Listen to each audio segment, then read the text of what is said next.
Chapter 473. In Ching Yiran's opinion, the owner of Feiyun Entertainment must have huge asset. Then, even if Mr. Zhong's house wasn't as luxurious as an imperial palace, it should at least be an independent villa with unique craftsmanship. But in fact, it was much simpler than he expected. Of course, no matter how simple it wasn't a place that ordinary workers could afford to live in. In front of the door, Qing Yun suddenly stopped, looking at Qing Yiran curiously. This time, only Qing Yun brought Qing Yiran. He didn't even ask for a driver, he drove the car himself. Qing Yun asked curiously, "Oh, you don't need to carry your guitar. Put it in the car, it won't look good if you go in like that." He found Qing Yiran was still carrying the guitar at this time, and couldn't help feeling strange. Of course, it wasn't too strange. For example, some music addicts didn't leave their hands all day long. When he was still in the capital, he had met some calligraphy and painting masters, and they also never left their hands all day long. "No need, I'll carry it." Qing Yiran tried to make herself look natural. "If I put it down, I won't be used to it." "Okay." Qing Yun didn't say anything more. Since Zhong Luochen valued this guy, Qing Yun naturally didn't plan to have any unpleasant things with Qing Yiran. Besides, this guy's songs were really good. Qing Yun, who didn't pay much attention to music, felt that he was about to become Qing Yiran's fan. So he was calm and polite, even tolerant. "Let's go up, Mr. Zhong is waiting." Qing Yun raised his head and saw a vague figure on the second floor of the house, looking down through the floor-to-ceiling glass window. It was Zhong Luochen. Qing Yiran felt that he was spying on her, and her mood turned solemn. After entering the gate of the house, Qing Yiran found that the house was not as simple as it looked at the first sight.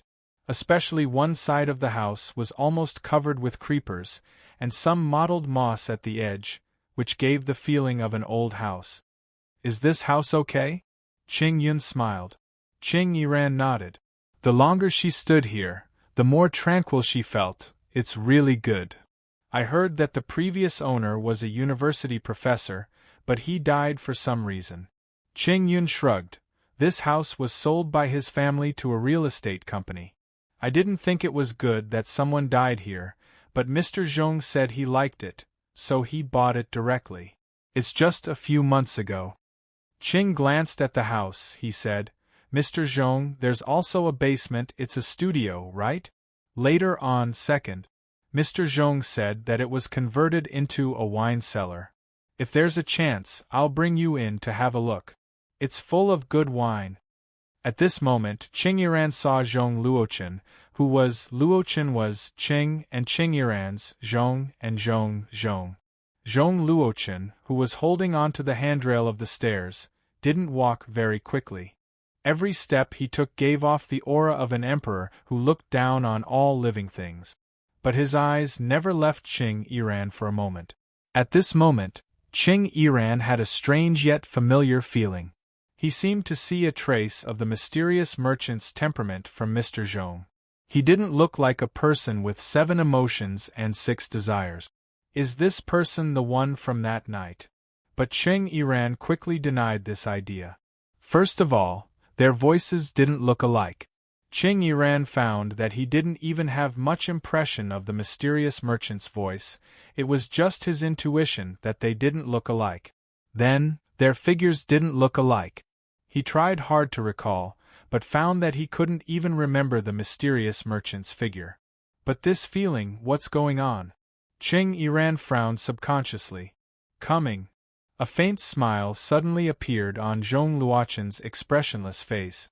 The almost perfect arc made his originally handsome face even more enchanting. "Mr. Zhong, I brought Qing Yiran here." Qing Yun walked forward. Zhong Luochen nodded, but suddenly said, "Qing Yun, I haven't eaten, drive out and buy some food for me." Qing Yun hurriedly asked, "What do you want to eat?" "You decide." Zhong Luochen said casually. Qing Yun nodded without saying anything. He turned around and gave Qing Yiran a meaningful look, then went out. He knew this second young master just wanted him to leave. Of course, he would still buy the necessary food, and he would try his best to buy it. Otherwise, how could he be a golden henchman? I didn't expect second young master to value this Ching Yiran so much. Ching Yun drove away with a cigarette in his mouth. Before leaving, he took out a phone from his clothes. It wasn't his usual phone, but he often used it to contact a specific person. Hello, third miss, second young master and Ching Yiran are talking privately, but I don't know what they are talking about. This car had been driving steadily. Ching Yiran didn't expect that the so-called opportunity would come so soon. After Ching Yun left, Zhong Luochen didn't even say anything, but directly took him to the wine cellar. Among the rows of shelves, there were many red wines that Ching Yiran couldn't name. Sitting on the circular sofa in the center, Zhong Luochen poured the wine himself. Have a taste to celebrate. Your performance last night was really good. Mr. Zhong, what do you want to talk to me about? Ching Yiran hesitated for a moment. He found the door of the wine cellar closed automatically. Before coming in, he found this wine cellar had 2 doors. The first one was even a huge steel door with an electronic lock. There have been a lot of discussions about you on the internet. Zhong Luochen smiled faintly. Or, let's talk about something else. Can I have a look at your guitar? There's nothing to see, it's just an antique. Ching Yiran suddenly became nervous. He wasn't even sure if his eyes betrayed him. Really? Zhong Luochen didn't force him. He didn't even feel disappointed, just smiled. When I saw you last time, you also carried it on your back. I thought it should have a very special meaning to you, so I was curious. Careless. Zhong Luochen's words made Ching Yiran feel something was wrong, and he realized a problem that he had been neglecting. No matter how much he liked music, it was impossible for him to play the guitar all day long like this. This was really too strange. After a long time, it was inevitable that people would notice something. However, if this guitar couldn't be in his sight all the time, he couldn't be at ease, a little bit. Ching Yiran nodded slightly. His eyes began to wander. It's just something in the past. There's only one exit here. Zhong Luochen suddenly said, and it's voice-controlled. It can only be opened by my command. Ching Yiran was stunned. His heart suddenly jumped. What exactly did the investor behind Feiyun Entertainment want to do? Zhong Luochen took a sip of red wine, indifferently said, Don't be nervous, what I meant was the content of our conversation here, generally no one knows. Of course. He narrowed his eyes, staring at Ching Yiran. Of course. I'm only talking about ordinary people. I'm afraid it's hard to say about others. Ching Yiran's heart jumped again. From Mr. Zhong's words, he heard something else, faintly piercing the secret in the deepest part of his heart. Ching Yiran said, Mr. Zhong, I don't quite understand what you mean. Zhong Luochen said seriously, What I want to say is, Ching Yiran, have you ever thought that maybe you and I are the same kind of people? Chapter 474. But Zhong Luochen quickly removed his hand, because he felt a slight tremble from Ching Yiran's body. He's still too young. You. Ching Yiran frowned. Since the first time they met in KNC, he had a feeling that this big boss was hiding some unknown secret, especially when he recalled the details of that night again and again. He found that Mr. Zhong seemed to be unaffected. Are you also? Ching Yiran subconsciously said something. But before he finished speaking, he was awakened and abruptly stopped his mouth, looking at this Mr. Zhong, who was also very mysterious to him at this time. Zhong Luochen smiled and said, Why don't we have a simple discussion? Zhong Luochen looked at Ching Yiran's reaction, then continued, Don't you feel that the reactions of those who listened to the live show are too abnormal, like they're possessed? Ching Yiran's face turned slightly ugly. Zhong Luochen said leisurely, But according to Ching Yun's report, before you were discovered by Li Zifeng, you were just a singer who sang in those vulgar nightclubs. Ching Yiran's face turned uglier. Zhong Luochen chuckled, Since you have such strength, why didn't anyone discover it before? I heard you once drifted to the north, right? Since you drifted to the north, at least it proves that you have ambition, then you shouldn't have hidden your ability. So, what is the reason? Zhong Luochen narrowed his eyes. How is it that in one night, you were able to make everyone who heard you sing be subdued by you, and even subdued like they were possessed? But more importantly, those who watched the live show on the internet scolded you, and only those who were present at the scene agreed with you? Qing Yiran subconsciously grasped the bag with the guitar.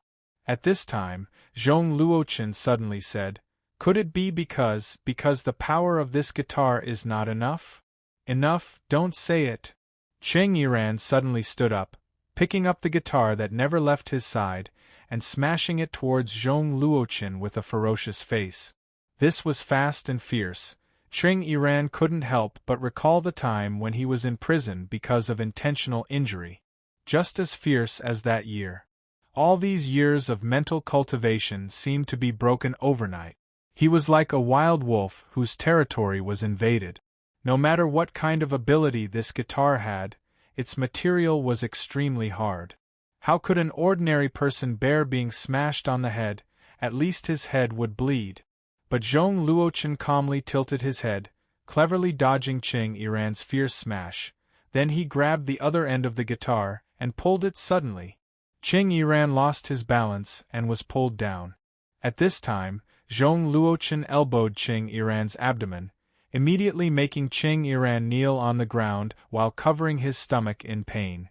Grandfather Zhong, who was born in the army, naturally wouldn't let his children and grandchildren look weak. Including the third miss, the 2 sons and 1 daughter of the Zhong family were thrown into the army when they were young. They didn't have any martial arts that could break stones, but the fighting skills were at least enough for the 3rd generation of the Zhong family to deal with many unexpected situations. Zhong Luochen grabbed the guitar, pressing it on Qing Yiran's neck, making him unable to raise his head. He said indifferently, "Our family is strict, so we started to exercise when we were young. Maybe I used too much force, but it shouldn't hurt your muscles and bones. It'll be fine after a little pain." Qing Yiran gritted his teeth, but couldn't move anymore. While pressing down on Qing Yiran, Zhong Luochen poured half a glass of red wine. After a while, feeling that Qing Yiran seemed to have given up resisting, Zhong Luochen said softly, "Have you calmed down? Then, can we have a good talk?" "I don't have anything to talk to you about. You're so stubborn. But generally speaking, it's safest to keep this matter to yourself." "But, considering the current situation," Zhong Luochen shook his head, "for you, the smarter way is in fact, haven't you realized that we're the same kind of people?" "What do you mean by the same kind of people?" "I don't know." Qing Yiran reacted fiercely again. "Really?" Zhong Luochen sneered. "Then I'll smash this guitar for you. I think the person who sold you this guitar shouldn't care. After all, that place is only for the transaction fee." Qing Yiran valued this guitar so much. How could it escape the unaffected Zhong Luochen's eyes? "You also?" "You?" Qing Yiran was suddenly shocked. Zhong Luochen suddenly loosened his grip and said indifferently, "That place has existed for a much longer time than both of our ages added together. So, why do you think that you're the only one who has ever bought anything from that place?" "You're really," Zhong Luochen chuckled. "I've said that we're the same kind of people. We're all customers from that place." Luochio still liked this old wall covered with creepers, and this old house with a history of 60 or 70 years. "I haven't been here for a while." The boss easily entered one of the rooms in the house. Luochio remembered that before the summer vacation, he and Zhang Qingrui were still doing the homework given by Qin Fang here. "This place hasn't been moved." Luochio smiled again, sitting down in front of this small stool that used to be the workbench. The servant girl who had been listening to her master said softly, "I didn't expect that Professor Qin Fang's house would fall into the hands of Zhong Luochen." Luochio chuckled. "Miss Qin Chuyu probably didn't know that either. She just wanted to deal with the professor's legacy as soon as possible. It doesn't make any difference to her who buys it. But it's not a coincidence that Zhong Luochen stayed in this city. Thinking of something deeper, the boss said softly, it seems that the customer's fate has been stirred since the beginning of the transaction. Perhaps they can only get rid of it at the moment of death. It became quiet all of a sudden. Luochio's finger tapped on the workbench lightly. It's a pity that I can't hear Miss Kai's singing this time. Luochio also stood up, smiling faintly. I've had a sudden inspiration recently. But this time, I heard something interesting. Yu Yi nodded slightly. Master, Zhong Luochen should have started to have some strange ideas. Luochio said with self-mockery. Zhong Luochen. He was one of my first few customers. To be honest, he wasn't mature at that time, so it's not unforeseen that he would become like this. Luochio shook his head. Thinking of that transaction, there should be a better way. Luochio had always been a self-conscious person, so he felt, who didn't do stupid things when they were young. It would be abnormal if there really wasn't. But master, the assets behind Zhong family are huge. Yu Yi said indifferently, since he has such an idea, it's possible that he will gather many guests in the future. Like the Michael Club, right? Luochio asked indifferently. He shook his head, not intending to wait for Yu Ye's answer. Instead, he fiddled with some bone products that the professor still put here and didn't throw away, saying, but so what? We're only in charge of the transaction. Luochio shook his head. Even if it's my personal hobby, the world will still turn as it should. As for the future, what would the future be like?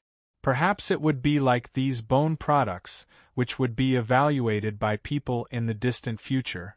And as the club's current boss, if nothing unexpected happened, he would quietly watch all of this happen in a time that was even more distant than the distant future.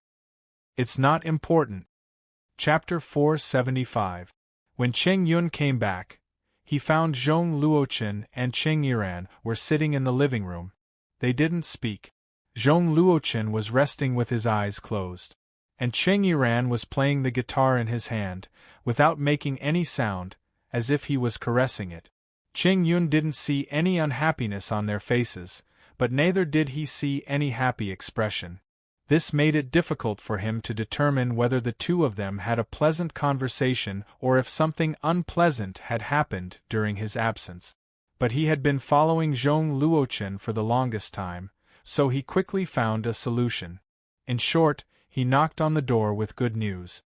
Mr. Zhong, the TV station said that the other contestants made their comments last night. Well, they are probably supporting our Iran. I heard that the storm on the internet has been suppressed a lot. Zhong Luochen opened his eyes. Qing Yun, go to Qing Yiran's room and help him clean it up. He will live here for a while. Qing Yun gave a start and then he was surprised, but he didn't show it on his face. He just nodded, without knowing what he was thinking. No, why would Second Master invite him to live here? Second Master didn't like to live with other people, and he had only seen Qing Yiran a few times. But when Qing Yun looked at Qing Yiran, he found that he stood up. Manager Qing, let me take a ride, I need to go outside. With that, Qing Yiran glanced at Zhong Luochen, picking up the guitar without saying anything. Qing Yun didn't understand the situation at all, so he hurriedly agreed, but he didn't intend to get any information from Qing Yiran today. Zhong Luochen hated it when someone inquired about him in private.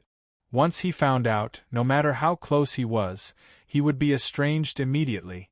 The followers of Zhong Luochen were like the weeds on the grave. Therefore, everything could only be done through his own secret observation and analysis. Aha! I didn't expect that Mr. Zhong would invite you to his villa. This has never happened before. Driving the car, Qing Yun said with a smile, Iran, it seems that Mr. Zhong really likes you. You need to work hard in the future. Manager Qing, can you stop in front? Qing Yiran suddenly pointed to a spot by the roadside. Qing Yun was stupefied, that's it? But around here? Qing Yiran shook her head and said, just put me down here. I'll leave the luggage to you. It's okay. Qing Yun stopped the car. Qing Yiran didn't stop until Qing Yun was far away. She took a deep breath and closed her eyes. He closed his eyes and walked forward without any direction. His heart seemed to be calling for something, according to Zhong Luochen. For a customer like him, as long as he thought about it, ding! He seemed to hear the sound of a bell. At the same time, a cool feeling like walking into an ancient house deep in the mountain appeared. Qing Yiran opened his eyes and looked up. He saw this magical shop. Qing Yiran frowned, pushing the door and entering. He heard some legends about this shop from Zhong Luochen. Zhong Luochen didn't know much, but he knew more than Qing Yiran. At least, for Qing Yiran, although he had done business once, he had never been to this place officially. "Mr. Qing, what can I do for you?" Qing Yiran found that this voice overlapped with the voice of the mysterious merchant in his memory, so that the vague memory in his mind was activated and became extremely clear again. Last time, in the dark room, he couldn't see the merchant's appearance clearly. This time, he still couldn't see through the mask that seemed to be mocking him. It was a funny but meaningful clown. Qing Yiran's eyes were fixed on the boss. This time, he didn't see the woman who was also present last time. "You lied to me." Qing Yiran walked quickly to the boss, a trace of anger flashing in his eyes. Luoqiu pointed in front of him, in front of the table where he was sitting. The chair moved aside where his finger was pointing, and he said, "Sit down first, Mr. Qing." Qing Yiran stood and announced the reason for his arrival again. "You lied to me." "I don't know what Mr. Qing is referring to by lying?" Luoqiu asked slowly. Qing Yiran threw out the guitar behind his back, asking in a reproachful tone, "What did you say last time? You said that as long as I have it, I can. But now? Don't you know what I've been said on the internet? A liar. A lie piled up by money." Luoqiu nodded, not answering but asking, "Mr. Qing, do you think that the reaction of the audience at the scene is also illusory?" Qing Yiran sneered, "Scene? What's the use of the scene? If it's only a scene, then how can I really have a foothold? You're simply selling inferior products." Luoqiu looked into Qing Yiran's eyes, indifferently said, "This guitar can make people like its tone, but it has a range of about 100 meters. Of course, as long as people listen to it, they will subconsciously have an impression of liking it. This impression will last for a long time. As for how long, it depends on how long the audience hasn't heard its sound." Qing Yiran said angrily, "Isn't this an inferior product?" Boss Luo said, "In theory, you can move while holding it. You can move to any corner of the world and let all the ordinary people in the world know you." Qing Yiran was so angry that he laughed. "Don't tell me that I have to run around and play the guitar in every corner of the world? Ridiculous." Boss Luo said indifferently, "Mr. Qing, before you bought it, didn't you think that, as long as people listen to it, they will madly fall in love with it is a ridiculous thing? Besides, you wanted to succeed, you wanted to become famous. Don't tell me that you're already on the road to becoming famous? Customer, you've already become the talk of the city, haven't you? Your influence can be expanded, and the voices of opposition will slowly disappear. Time will prove its value." Qing Yiran was startled, not saying anything for a long time. But not saying anything didn't mean that he could calm down. He was still dissatisfied, even resentful. "But you didn't tell me in the beginning." "Customer, you didn't ask me." Boss Luo shook his head and said, "Do you need me to recall it for you? That night, when you were holding it, you were wild with joy, holding it and looking at me. Do you still remember? At that time, you just looked at me and didn't even say anything, as if you were afraid that I would take it back. Then, you turned around and ran away." Qing Yiran took 2 steps back, his whole body was cold. That night, he really was like that. In front of this mysterious merchant, it was as if all of his disguise had been torn apart. All of the ugliness in his heart had been stripped bare. Even he himself felt disgusted by it. He felt disgusted by himself. It was a kind of fear that almost fell to the bottom of a well. Qing Yiran's face was pale, 30% was frightened, 30% was ashamed, 30% was uncomfortable, and 30% was angry. He took a deep breath and forced himself to calm down. This guitar? Does it have any restrictions? Except for the range. Luochu said softly, if one day the song in your heart changes, it won't have the same magic power. If the song in my heart changes. Qing Yiran suddenly looked up. What do you mean? Customer, this is a question you should think about. Luochu suddenly stood up, waving his hand. If there are no other questions about you, then today's consultation is over.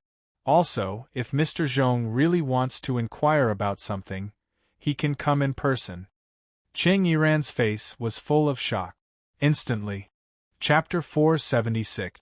Qing Yiran soon returned to Zhong Luochun's home and told him what happened in the club. Qing Yiran didn't say that there was another flaw in the guitar that he didn't know about except for its range. As the saying goes, when the tune in one's heart changes, one's magic will disappear along with it. What kind of tune is that? The melody in the heart. Did he really say that? Zhong Luochun was obviously lost in thought about the last sentence of the mysterious businessman mentioned by Qing Yiran. At this time, Qing Yiran suddenly found that Mr. Zhong, who had a huge amount of wealth, was surprisingly scary when he was silent. He felt like he was looking at a fake person. I think he's right, Li Tianlong said. Qing Yiran said indifferently, since you're also a guest, why do you want me to inquire about it? That's not right. You could have gone there yourself. Zhong Luochun said indifferently, you think I'm using you as a spearhead and you're not satisfied? Qing Yiran's innate imposing manner was much weaker. Being looked at by Zhong Luochun, his imposing manner became even weaker. Thinking that he had nothing to rely on in front of this man except for the guitar, he became even weaker. But at this time, he still coldly snorted. He could only blame himself. His heart was in a mess from the start. Once his heart was in a mess, his actions appeared to be without order. Compared to the children of this kind of rich and powerful family, he was clearly too lacking.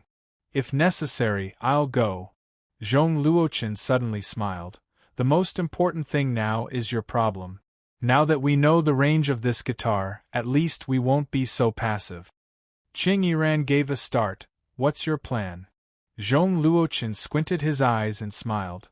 Of course, to maximize the range. You have a good rest and prepare for the next program. The next one is 6 days later. We still have a lot of time to prepare. Not long after, Qing Yun came back with Qing Yiran's luggage. The director of Feiyun Entertainment was carrying big and small bags, which was quite funny. However, Qing Yun, who had just returned, was immediately ordered to go out by Qing Yiran. It was not easy to be a golden follower. Hello, director. Yes, I am Qing Yun. As for the next episode of the show, our company would like to sponsor it separately. Request? Of course, there are requirements. Don't worry, we won't interfere with the results of the competition. Yes, don't worry. We just want to help you make this show bigger. Listen to me, we plan to hold our next program at the Flourishing Lotus Gymnasium. What do you think? A stage that could hold nearly 70,000 people was shocking enough for a TV show, right? And not just for the next episode, but for every episode in the future, we will do the same. Until the end of this season's program. The director of the TV station. Of course, the director of the TV station, who is nicknamed Snow Pear Station, is Roar. The director of the Snow Pear TV station agreed, without hesitation, and looked for the director of the program group for a discussion. But unexpectedly, the director of the program group frowned and raised an objection. Station head. To be honest, it's not good if the program is made like this. In such a huge scene, if the singer has a flaw, it will be easily covered by the sound and the spacious space. If we don't do a small stretch, the meaning of the program itself will be lost. What I want is only the ratings. What you want is only the work. That's enough. The director sighed, but only sighed in his heart. system. So work. Bumpy bumpy. Well, a newcomer beating a veteran boss? On a small town bus, a young woman with white hair and strange clothes, chewing gum all day long attracted the attention of the passengers on the bus. Another newcomer, all in the monster series. So boring. Nero's fingers swiped on the phone casually. Was this town bus too slow? She was so bored that she even had to read this kind of boring news online to pass the time. After a long time, the sleepy Nero heard the voice of the old driver, so she yawned and got off the bus. It still attracted the attention of almost all the passengers, but Nero, who didn't care about this at all, just shrugged and quietly took out the gum from her mouth. Before getting off the car, Nero stuck it on the armrest of the car and then showed a malicious smile. Sure enough, it felt good to do a prank. Nero put her hands together, stretched hard, and then looked at the memorial arch at the entrance of the town in front of her. Rushui Town. Is Cuck hiding in this place? Nero yawned again as if she was not awake. She touched her stomach and muttered weakly, "Ah, my stomach is here. Let's eat something first." Generally speaking, the gossip in Rushui Town began to spread from the riverside. As for why the riverside? Of course, it was because most of the people who came here were people who washed clothes during the day. And most of the people who came here to wash clothes were women who enjoyed gossiping and decorating the plain life of Rushui Town. So we called them aunties who did nothing but gossip. Auntie number 1 who did nothing but gossip said, "Oh, let me tell you, when I passed by San Air's shop yesterday, I saw a man." Auntie number 2 who did nothing but gossip said disdainfully, "Tsk tisk, it's old news. I saw him a few days ago." Auntie number 3 who did nothing but gossip said disdainfully, "You are all outdated. That day I saw San and this man cuddling in the backyard." Number 4, "I heard that he has lived here for a long time." Number 5, "I heard that the rascal Zhang Kuan had a fight with this man. Zhang Kuan was hospitalized because he couldn't win, but he was too ashamed to tell others, so he said that he accidentally fell into a pit at night." Number 6, "I heard that he is a foreigner." Number 7, "Isn't live streaming popular recently? I heard that San Air is actually indecent. She was flirting with her mobile phone, and that was how she managed to trick the foreigner into coming over. Tsk tsk tsk tsk." Number 8, "It must be because she can't stand the loneliness. After all, she hasn't had a man for several years. How can she stand it? Oh, I don't know if the foreigner's voice is really that big. Tsk tsk tsk tsk." And number 9, number 10, number 11, number 23, number 4, number 6, number 7, number 8 and number 9. These voices were like flies, which would run away after being swatted and come back after running away, always in your ears, buzzing, buzzing. San Air didn't go to the riverside to wash clothes recently. It was just that the people in town who came to buy tofu from her tofu shop always had a trace of expectation in their eyes. Their gazes were far more enthusiastic than usual when they looked at the living quarters behind her shop. She hated this place. Since her husband left, San Air hated this place. Chapter 477. Sometimes. No, it should be said that most of the time, San Air would secretly wonder if she really got married too early. But she also loved her daughter Xiaoji at the same time, and never regretted it. But she would also look at herself in the mirror in the middle of the night, secretly crying, looking at her youth, and looking at her own turbid eyes that she gradually couldn't see clearly. She would ask herself, but not many times. But every time she asked, it was always after she cried. She asked, what would the outside world be like? Of course, except when she cried alone in the middle of the night, when she was weak, she would also ask this question. But this time when she was weak, San Air didn't think about this question, she just thought about why she got sick at this time. Of course, it was just a small cold, not a serious illness. However, for San Air who ran the tofu shop alone, a cold seemed to be a very distant thing. Especially, she still needed to take care of her daughter Xiaoji. You are usually too tired. Occasionally you relax, so you feel tired.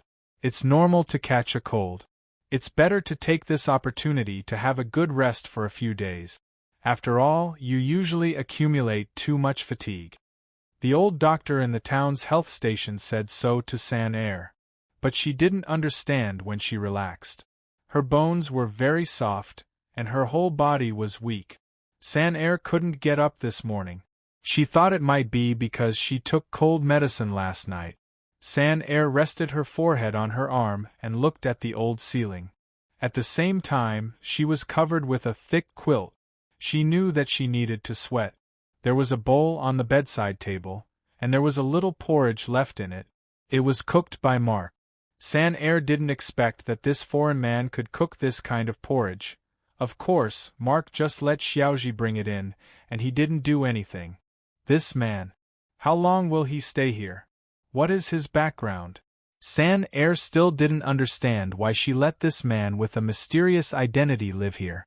He might be dangerous. After all, why would a normal person float down from the upper stream of the river and lose his memory? He might have done something wrong.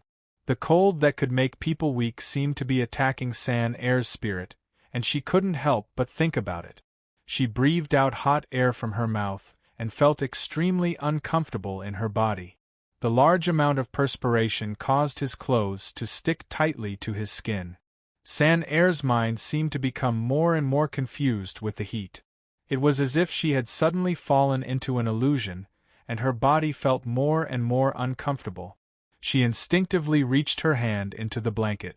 Over the years, her palm had become a little rough, but it was still slender. Her fingers seemed to be enchanted by a kind of magic that she could not stop, and slowly climbed to the buds in front of her chest. San Er gently pinched it. A soft sound escaped from her lips. A numbing sensation that she had not felt for a long time suddenly spread from her chest, causing her upper body to shiver completely. Her fingers trembled, and she could not help but pinch gently again. This time, the feeling was even more intense. It was like an erupting volcano, instantly destroying what little rationality she had left. San Er began to shrink her body, and her other hand unknowingly went deep into the quilt. She suddenly felt an unprecedented sense of guilt, but at the same time, she also felt an unprecedented sense of excitement.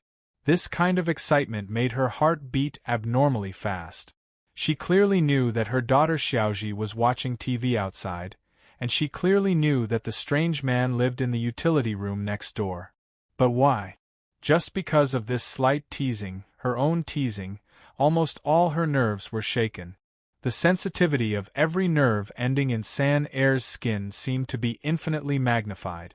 At this time, she was extremely eager for something. An innate wildness began to radiate from this body. She was only 27 years old. Except for the slightly rough palms, she had all the beautiful body and uncontrollable desire that a woman of this age should have. She was extremely eager, hoping that at this moment, her body could be pierced by something hard. Something strong, tireless, and so strong that she could enjoy bliss, pierced into her body and into her soul. From the tip of her hair to the collarbone on her neck, to the sweat-soaked navel, and then below the navel, the eagerness brought by her heartbeat made her body more and more numb. And her body unconsciously shrank into a crescent moon. Under the quilt, San Er's legs completely clamped her fingers. Her toes were also tight. In confusion, San Er tightly bit the corner of the quilt, and finally released an uncontrollable sound from her throat. She instinctively didn't want to suppress it. It was a sound of a 27-year-old woman's primitive instinct that broke out from the depths of her heart after suppressing it for countless nights. "Mom! What's wrong with you? Mom! Mom!" Suddenly, Xiaoji's voice rang in her ears, making San Er feel as if she was drenched in ice rain. Her body instantly stiffened, and at the same time, a warm liquid was slowly discharged, as if a door had been opened. San Er's mind suddenly became more confused, because when she opened her misty eyes, Not only did she see Xiaoji, but also Mark. This foreign man was frowning at this time, looking at San Er strangely. Perhaps he had already guessed what was hidden under the blanket. Perhaps it was impulsive, perhaps it was ugly things. Mom, are you not feeling well? Xiaoji heard you calling just now, you seem to be in a lot of pain. Xiaoji looked at San Er innocently, as if she wanted to climb onto the bed. I brought Uncle Mark here. Mom, are you still not feeling well? You go out first. San Er, who was ashamed and angry, looked at her daughter with such a fierce tone for the first time in her life and said, Don't come over. Get out. Mom. Wah. The little girl had never seen her mother so ferocious before. She was so scared that she started crying. She started crying very quickly and her voice was very loud. At this time, Mark frowned and didn't say anything. He just carried Xiaoji out of the room directly and closed the door. San Er sat up at this time, putting her hands into her hair and covering her face at the same time. She didn't understand what she was doing. She just felt that her life seemed to be really messed up from this moment on. Xiaoji sat on the stone steps at the back door of the tofu shop, crying with her head buried. Mark seemed to turn a blind eye to this situation, but silently accompanied her without saying anything. Until a long time later, Xiaoji wiped her nose and finally stopped burying her head. But the little girl's eyes and face had long been blurred. Mark glanced at her indifferently, took out a tissue and gave it to Xiaoji. He took it from the living room when he carried Xiaoji out. Xiaoji's tears that had stopped suddenly began to flow again. The little girl seemed to have found someone to vent her grievances at this time, and was about to cry again. Unexpectedly, Mark said coldly, Forget it, I have no obligation to coax you. But the little girl didn't know what obligation meant. She just saw Uncle Mark suddenly become as fierce as her mother. Seeing that Xiaoji's mouth was about to open wide and some noises were about to come out of her mouth, Mark suddenly frowned and hugged Xiaoji abruptly. Mark held Xiaoji on his waist with one hand, and the other hand suddenly waved, as if he caught something from the air, something that shot from his side at this time. The small thing was firmly caught by Mark's palm. Mark's body turned and finally stopped. Xiaoji suddenly stopped crying, staring at Mark with her eyes wide open, seeming to feel that what happened just now was very exciting and fun. Mark opened his palm, only to see a piece of candy wrapped in a wrapper. Chapter 478. Mark looked at the front of the alley, but he didn't see anything. He didn't understand the meaning of the candy in his hand. But he had an extraordinary sense of touch.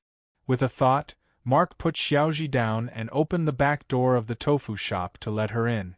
Mark squatted down and said calmly, Listen, your mother didn't let you come out because she hates you. She was just afraid of passing the cold to you. Really? Xiaoji still didn't know what a lie was. Mark just nodded. If you don't believe it, you can go to your mother's room. She won't scold you now. Xiaoji said, Uncle Mark, can you bring me to play with you again? It's amazing! The little girl, who was only a few years old, had a unique skill that made adults unable to harden their hearts and refuse her. Her big eyes sparkled like pure elves. Okay. Mark didn't say any nonsense. He just gently pushed the little girl away and closed the back door. Of course, Mark even put a stick on the outside to prevent the little girl from pushing the door open and walking out. He did things very carefully, but he didn't notice it himself. Mark narrowed his eyes slightly at this time. His eyes were sharp like an invincible spear. He quickly walked in the direction where the strange candy came from. San Er was hesitating and didn't know what to do. She was annoyed that she scolded her daughter, and also ashamed that she would do such a shameful thing. She was almost found out. Maybe Mark really saw something? San Er suddenly felt that she didn't even have the courage to step out of the room at this time. But was Xiaoji crying now? She could vaguely hear her daughter's crying, which seemed to be coming from downstairs. It seemed to be from the back door? At this time, the door of the room slowly opened, and a small head poked in from the gap of the door. San-Er looked at Xiaozhi like a frightened little animal, and her heart was painful and uncomfortable. She couldn't help but pat the bed and whisper, "Xiaozhi, come to Mom." Xiaozhi rushed to San-Er's bed, but she didn't get too close. Instead, she said carefully, "Uncle Mark said that, Mom, you just asked me to go away because you were afraid that you would pass the cold to Xiaozhi, right? Did he really tell you that?" San-Er hesitated for a moment. Xiaozhi nodded seriously, "Yes." "And is Uncle Mark outside the room now?" San-Er suddenly asked. Xiaozhi said, "I don't know. Uncle Mark seemed to have just locked the door and left." San-Er didn't say anything. She just sighed and said softly, "Xiaozhi, can you move a stool here and accompany your mother?" "Good. Is Mom going to tell me a story?" "Okay, Mom will tell you a story." San-Er smiled. "What story do you want to hear?" "The story of Snow White and the 7 big mushrooms." Turning left after turning left. Mark didn't know why he chose to walk in this direction. Even if he didn't see any unfamiliar figure in front of him, as for why he chose to take these paths, it seemed to come from his intuition. As for where this intuition came from, Mark couldn't figure it out. He still couldn't remember who he was or where he came from, but he did remember a lot of things. For example, some very practical things. Mark finally stopped in a short alley. He stopped in the middle of this short alley. His eyes became sharper and sharper, looking at every place in this short alley. Suddenly, Mark's arm exerted force and swept fiercely behind him. When his palm turned into a knife and swept 180 degrees behind him, a figure quickly took a step back and dodged the sweep. In front of him was a strange young woman with white hair, strange clothes, and hands in pockets. "Nero. Still as sensitive as a beast, I can't get close to you at all." Nero tilted her head. "So, I haven't remembered you for a long time, Cook. You know me?" Mark frowned. Nero also frowned at this time, and then suddenly bent her legs slightly. The long legs with amazing elasticity suddenly turned and kicked at him. Mark was stunned. It seemed that he was quite uncomfortable with this strange woman's sudden attack. He just raised his hand in front of him to block, but the strength of this kick knocked him to the wall. Nero didn't continue to attack, but tilted her head and said, "Well, Cook, where's your 1,000-thorn thorn? Who are you?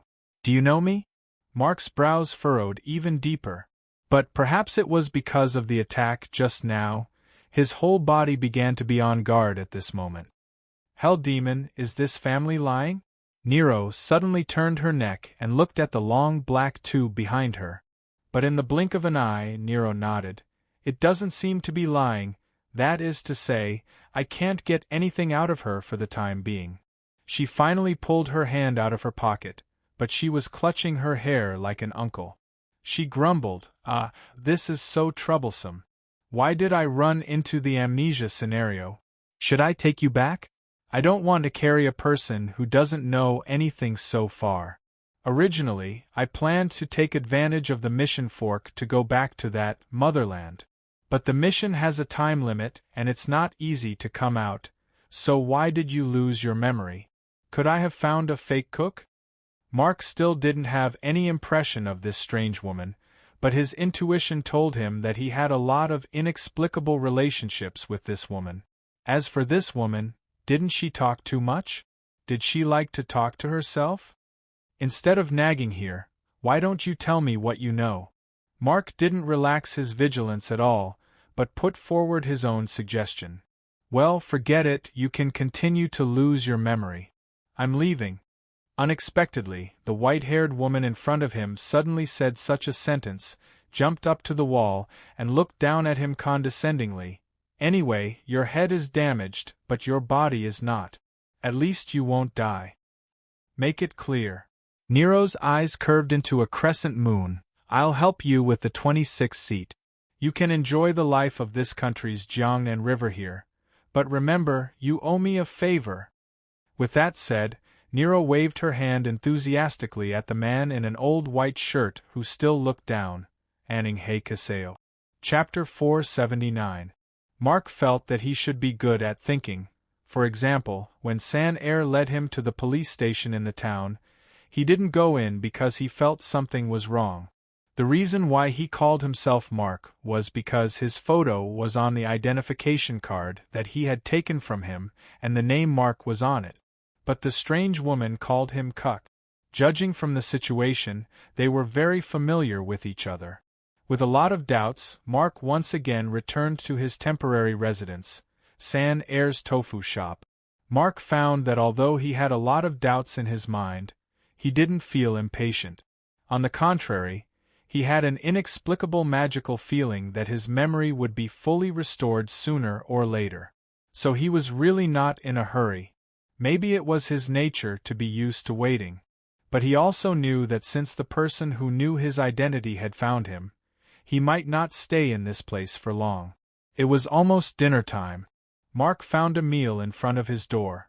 It was probably San Air who got up and did it. Mark took the plate into the room. Food and shelter seemed to be enough for him. There wasn't even any entertainment in this room, but Mark didn't feel bored. He could sit still for a whole day. "Thank you." Mark found a note at the bottom of the bowl. This was San Air's thanks. Perhaps she was grateful for covering up for her shyness, or for taking care of Xiaoji. Mark just glanced at the note, then put it aside and began to eat.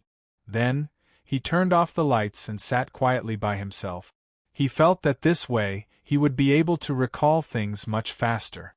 After that, Mark didn't see the strange woman with white hair again. But he was still not in a hurry. Nero really didn't intend to appear in front of Mark again, so she left the town overnight. Of course, no longer appearing in front of Mark didn't mean no longer appearing in front of Cuck. This woman with the fierce blade Yama had a strange mind. Her thoughts were never far from the boundary. She had always been the type who did whatever she wanted. So she never thought that she would return to this city so soon and come to the door of this club. She had arrived in the morning. It took Nero several days to go to Rushui town, but it only took her one night to return to the starting point. When the servant girl, who was cleaning outside the club, saw her, the white-haired woman didn't look travel-stained, but covered her stomach. "Do you have any food here?" Yi put away the broom in her hand and said with a smile, "Can I make rice?" Although from all aspects, this Miss Nero should be considered to be the so-called woman who broke through the dimensional wall in the mouths of certain people. However, from Boss Luo's point of view, wasn't it a little too out of place for him to act like a burly man who had been in and out of construction sites all day? Of course, feeling that such a strange combination of attributes on the same person was also an ingenious Boss Luo. After the initial disharmony, Luo could already feel the wild aura exuding from Nero. 4 big bowls. Nero didn't say a word from entering the door to sitting down. After eating 4 big bowls of rice, she burped contentedly and touched her belly. "If only I had a glass of beer at this time." Luocio snapped his fingers. Yi came to Nero with a bottle of dark beer.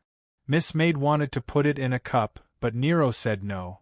She stuffed the bottle directly into her mouth, and bit off the bottle cap with her teeth. Then a bottle of dark beer was directly blown into her stomach. This made Boss Luo subconsciously think of a more interesting idiom: extremely hungry. Boss Luo always felt that it was not strange that Miss Nero would pick her toes in front of him. He smiled slightly at this time. "Miss Nero, is there anything else?" "No." Nero put her palms together and bowed to the club boss like worshipping an old immortal. "Thank you for your hospitality." "You're welcome." Luocio waved his hand and suddenly said, "Miss Nero, have you found the person you're looking for?"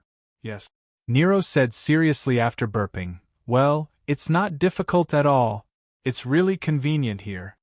Luocio didn't say anything. This convenience was built on other sacrifices from the beginning. Nero approached at this time, like a vagrant who was talking about secrets with others in an old pub. She signaled the boss in front of her to come closer. Luocio felt that this way of talking was a bit fresh, but he couldn't imitate Nero's mysterious look. He just pointed to his ears to indicate that he could hear. Nero looked bored, shook her head, and then began to dig around. Finally, she took out a small bag somewhere. The coins she used as the transaction fee. Customer, what are you going to buy this time? Seeing Nero's action, Boss Luo already knew what Nero wanted to do without even judging, so it was more in line with the shop's etiquette to take the initiative to speak. Well, 2 weeks. No, 3 weeks. After thinking for a while, Nero said casually, just 3 weeks.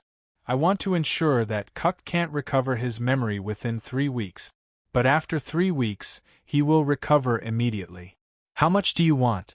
If it's not enough, I'll go out and kill a few monsters. Just like last time, Luo Qiu picked out a suitable soul light ball from the small bag and put it back into the bag. This one will do. Hey, why don't you take it now? As for the transaction fee, we are used to collecting it when the transaction is completed. Luo Qiu said indifferently, since Miss Nero's request is 3 weeks, then let's wait for the end of 3 weeks. Nero looked at the boss strangely, and suddenly sat directly in front of the table used for negotiation. She rotated her body and used her thighs as a support point to rotate her legs on the table. The amazingly elastic legs once again opened in front of Boss Luo. Her boldness even made her not care that she was only wearing short hot pants. She directly opened her legs and stepped on the left and right armrests of Boss Luo's chair. She was a little taller, so she looked down. Your fairness in doing business is really beyond my expectation. I was going to let you rip me off. She began to move closer, and even stretched out her hand toward the mask on Boss Luo's face. Suddenly, she smiled and said, Hey, you said that everything is sold here, right? Yes. Luo Qiu was motionless and as steady as Mount Tai. Chapter 480. Everything could be sold. So even this shop itself could be sold. Then, as the owner of this shop, he was naturally within the scope of sale. There was no problem. In fact, Boss Luo bought this club inexplicably from the previous owner. But last time, the previous owner didn't hold Boss Luo's chin like this, right? Why don't you say it? Nero seemed to be more and more unscrupulous, or if it involves yourself, there are countless excuses to evade? No. Boss Luo shook his head at this time and said indifferently, I'm just thinking about the plan to offer Miss Nero about buying me. At this moment, it was Nero's turn to be stunned. She said subconsciously, Why? Is there an A, B, C, D package? Because you didn't say how long it will take to buy me. Is it permanent or in a short time? Luo Qiu said indifferently, since the customer's request didn't specify, we will naturally calculate various plans. Nero frowned. She didn't really intend to buy this boss, but she suddenly had a thought. It was similar to a prank. Of course, there was another point that she wanted to see how the boss looked when he was angry. The background of this club was extremely mysterious. There was no way to know what kind of power it had. Naturally, she needed to probe the bottom line here from all aspects. But listening to the boss talking about her in such a tone as if she was a commodity, it suddenly disrupted her original rhythm. Here, not only the boss but even the maid next to him. There was a strange atmosphere everywhere. Are there many plans? At this time, Nero held Luo Qiu's face with both hands. Even through the mask, she seemed to be able to feel the breath of both sides. I don't mind listening slowly. It's too time-consuming to explain one by one. Luo Qiu's eyes suddenly flashed with a strange brilliance. This brilliance suddenly went into Nero's eyes. Nero suddenly shuddered at this time. She felt that something seemed to sneak into her body quietly, and hid somewhere all of a sudden. A place that was even deeper than her thoughts. Just like that, it attached itself to her, and then disappeared without a trace in an instant. She didn't know what it was. In fact, she couldn't even tell if it had happened before. This was because, at the same time, a large amount of explosive information began to explode in her mind.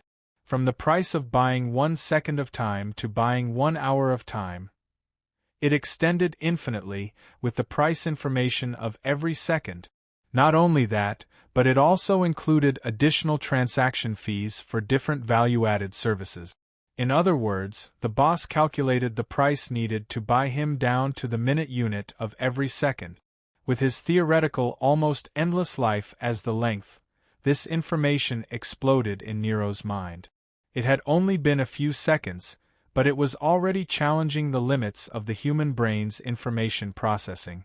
At this moment, how could Nero, whose head was about to explode, care about flirting with the owner of this shop? She grabbed her hair with both hands and let out a painful groan. Stop, stop, stop. Customer, I'm doing this for your own good. Luochio said indifferently, the price is clearly marked. For you, of course, the clearer the better, isn't it? What's more, this is just 3 years' worth of information. I'm not buying any more. I'm not buying any more. Stop. Stop. Nero's head felt like it was about to explode. So she heard the sound of the boss snapping his fingers, and she suddenly felt that the time had quieted down. Nero lay on the table weakly, gasping for air, and opening her legs casually. In a short period of time, she was already sweating. After a long time, Nero felt that her head was a little clearer. The feeling of dizziness and nausea slowly faded away, but she was still extremely tired, mentally exhausted. She didn't even have the strength to move her fingers. She just lay there. She just lay on a table in front of a man who was still a stranger in theory. Just give me a total price. You are really a bad person. Nero shook her head. If you want to buy the complete one. What's the difference between buying and renting? With that said, Nero didn't wait for Luochio to answer. She was afraid that the other party would make her head explode again. She quickly threw out the bag used to hold the money again. Send me to Jeju Island. Let me come back after 2 weeks. See if it's enough for the return trip. If it's not enough, I'll walk back myself. If there's more, I'll leave it with you first. I'll come back to get it. Right away? As soon as possible. As you wish, dear customer. Boss Luo stood up and waved his hand. The sweating woman on the table had disappeared, but there were still traces of her body on the table. Traces of sweat. Yi wiped it clean without saying anything. Her speed even surprised Luochio. Well, this customer seems to only say to send it to Jeju Island. She didn't specify where to send it. If it falls in a strange place, it shouldn't be beyond the scope, right? The boss suddenly said. Miss Maid's movements of wiping the table slowed down. Luochio had never seen any angry expression on Yu Ye's face, but these subtle movements seemed to explain that she had these things. Of course, maybe it was so slight that she couldn't even notice it. Master, looking at Miss Nero's behavior, she probably can become a real regular customer. Yu put away the small bag left by Nero. Cook's information was bought. The time for Cook to recover his memory was also bought. Even going to Jeju Island was bought. Listening to Yu Ye's words, Boss Luo suddenly thought of another situation strangely. Why do I look like an NPC merchant in a game? Why do I look like one of the NPC merchants in the game, serving these Earth OL players? I can only say that Miss Nero knows how to play this game. Luochio smiled slightly and closed his eyes. He was waiting for another pair of eyes to open, because the boss quietly sowed a seed in Nero, and he intuitively felt that such behavior was not noticed by the club. Or, the club turned a blind eye to it. Another pair of eyes just opened at this time. Nero, who had just opened her eyes, found that her situation was a bit bad, but she obviously didn't care about it because of her generous nature. Nero simply took out a piece of gum and stuffed it into her mouth, because waiting for the fishing boat was always boring. She was now on a reef, about 4 or 5 nautical miles away from the shore. In the evening, Cheese tossed and turned and couldn't fall asleep, but his younger brothers and sisters slept soundly. Cheese felt that the reason why he couldn't fall asleep might be because of the huge stadium next to him. He heard that there would be a grand TV program or a concert in a few days. The little rat monster who had been working hard for a living didn't pay attention to these things in the human world, but it was wrong to disturb people's sleep. Cheese went out of the door and quickly climbed to the roof of the old house. He took out the whistle hanging around his neck and blew on it gently. Soon after, a black shadow quickly climbed to the roof of the old house from the other side and came to Cheese's side. It was Iron Whistle. Iron Whistle pressed its limbs on the ground, wagging its tail, looking quite tame. Cheese stretched out his hand and patted Iron Whistle's head, and then looked at the stadium lights that were still on. He thought that he couldn't fall asleep anyway, so he smiled and said, "Iron Whistle, let's go there and play. These guys don't sleep and make noise in the middle of the night. Let's go and play with them." Iron Whistle just rubbed its head on Cheese's body, seeming to agree. Then Cheese immediately climbed on the back of Iron Whistle. Iron Whistle suddenly jumped down from the roof, but it didn't land on the ground, but two pairs of cicada-like wings suddenly appeared from its armpits. Chapter 481. How much could money make people diligent? Anyway, a great thinker once said that as long as the return on profits reached 300%, it was enough to make capitalists crazy. Of course, the workers who worked here were naturally not capitalists. Flourishing Lotus Gymnasium. But as long as there was a considerable amount of overtime pay, it was not unacceptable to stay up all night for a few nights. The foreman in charge of building the stage looked at the blueprint in his hand. He felt that the project was still a bit rushed. Even the blueprint of the stage had just been finalized. However, looking at so many workers here, the foreman felt that it was not impossible to complete the project on time. What a rich man! He had to sigh. Anyway, he met some acquaintances, some middle-level managers of urban construction companies. Not only were there more than usual manpower, but even the heavy materials were transported by helicopters. This was a crazy investment regardless of the cost. You're working after you've had your supper. 5 days of wages for 1 day. A few days of work is equivalent to a month of work. Keep your spirits up. Flourishing Lotus Gymnasium had a history of more than 10 years, but it was not used many times. Most of the time, it existed as a tourist landmark, because it was not far from the door of the rat monster's family. It could be said that this gymnasium was Cheese's playground. Of course, Cheese was not the only one who treated this place as a playground, but also the descendants of various monsters living in the city. In general, they were all little monsters of the same age as Cheese. Especially the huge supports at the edge of the gymnasium, which were the main places for the little monsters to play. Of course, the little monsters remembered that they could not expose themselves in front of humans, so they were very careful. But if there was a passerby who took photos of unidentified objects, then it was none of the little monsters' business. Anyway, there were always very capable people in the human society who would jump out and try to explain these things. Although it had been peaceful for a long time, after all, it was the truth that those who climbed the mountain often would eventually encounter a tiger. After such incidents happened frequently, even Long Shirua of the pet hospital couldn't sit still. An almost oppressive ban was issued to all the monster families in the city, forbidding the little monsters from sneaking out to play at night. However, just as there were rebellious youths in the human world, there were rebellious little demons in the demon world. Of course, they would not go against Long Shirua directly, but they would sneak out from under the noses of their parents and enjoy the city at night. Nowadays, it is simply called Storm Chaser. Who knew what these little monsters had gone through to be given such a name? After the group was officially named, the gymnasium became the base of the Windchaser Youth Group. As the leader of this group, Xuefeng's true form was that of a coyote. According to human age, Xuefeng was already in junior high school. However, Xuefeng's parents had passed away when he was very young, and he had never received any assistance from the pet hospital. He had been wandering and living alone. There was a slender scar on the left side of Xuefeng's face. It directly cut through his left eye, but fortunately, it did not hurt his eyeball. For Juefeng, this scar was more like a symbol of glory, even if this scar was only left by a fight between him and another weasel monster. And he had even lost. Listen.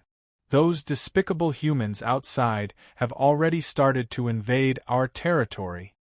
At this time, Juefeng stepped on a cardboard box and looked at the members of the juvenile group. I have reached the point where I can't bear it anymore. Tonight, I must teach these reckless humans a lesson and let them know how powerful I, Juefeng, am. Tell me, are you going to roar or not? Juefeng raised his fist forcefully. At this time, the other members of the juvenile group also said, "Roar." Of course, it was not because the members of the juvenile group were not enthusiastic, but because there were not many members. Including Juefeng, the leader of the juvenile group, there were only 4 members in total, and at this time, there was only one who responded to Juefeng. A cat monster about the same age as Juefeng. "Nini, why is it only you? Where is Xiao Jiang?" Juefeng suddenly asked with his eyes wide open. The little cat demon, Nini, who had been coiled up on the ground and listening to the conversation, raised her head with a yawn. She did not say anything and just stretched out her claws.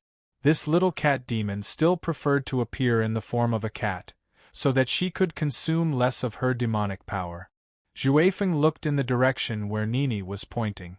In the room that was the core of the Stormchaser base, the storeroom used by the gymnasium to store sundries, a yellow toad wearing black-rimmed glasses was fiddling with a telescope next to the only window in the room. "Xiao Jiang, are you looking for the firefighter who can fly again?" Juefeng suddenly shouted loudly. The toad called Xiao Jiang seemed to be quite timid. At this time, he suddenly turned around with a frightened expression. "Leader, you called me. How many times have I told you? How can a human firefighter fly?" Juefeng hit Xiao Jiang's head hard. "It has been several months, you must have seen wrongly." Toad River touched the bump on his forehead that was hit by Juefeng. He felt that it was wise not to talk back to Juefeng. "Leader, what did you say just now? What do you mean by intolerable?" "I said."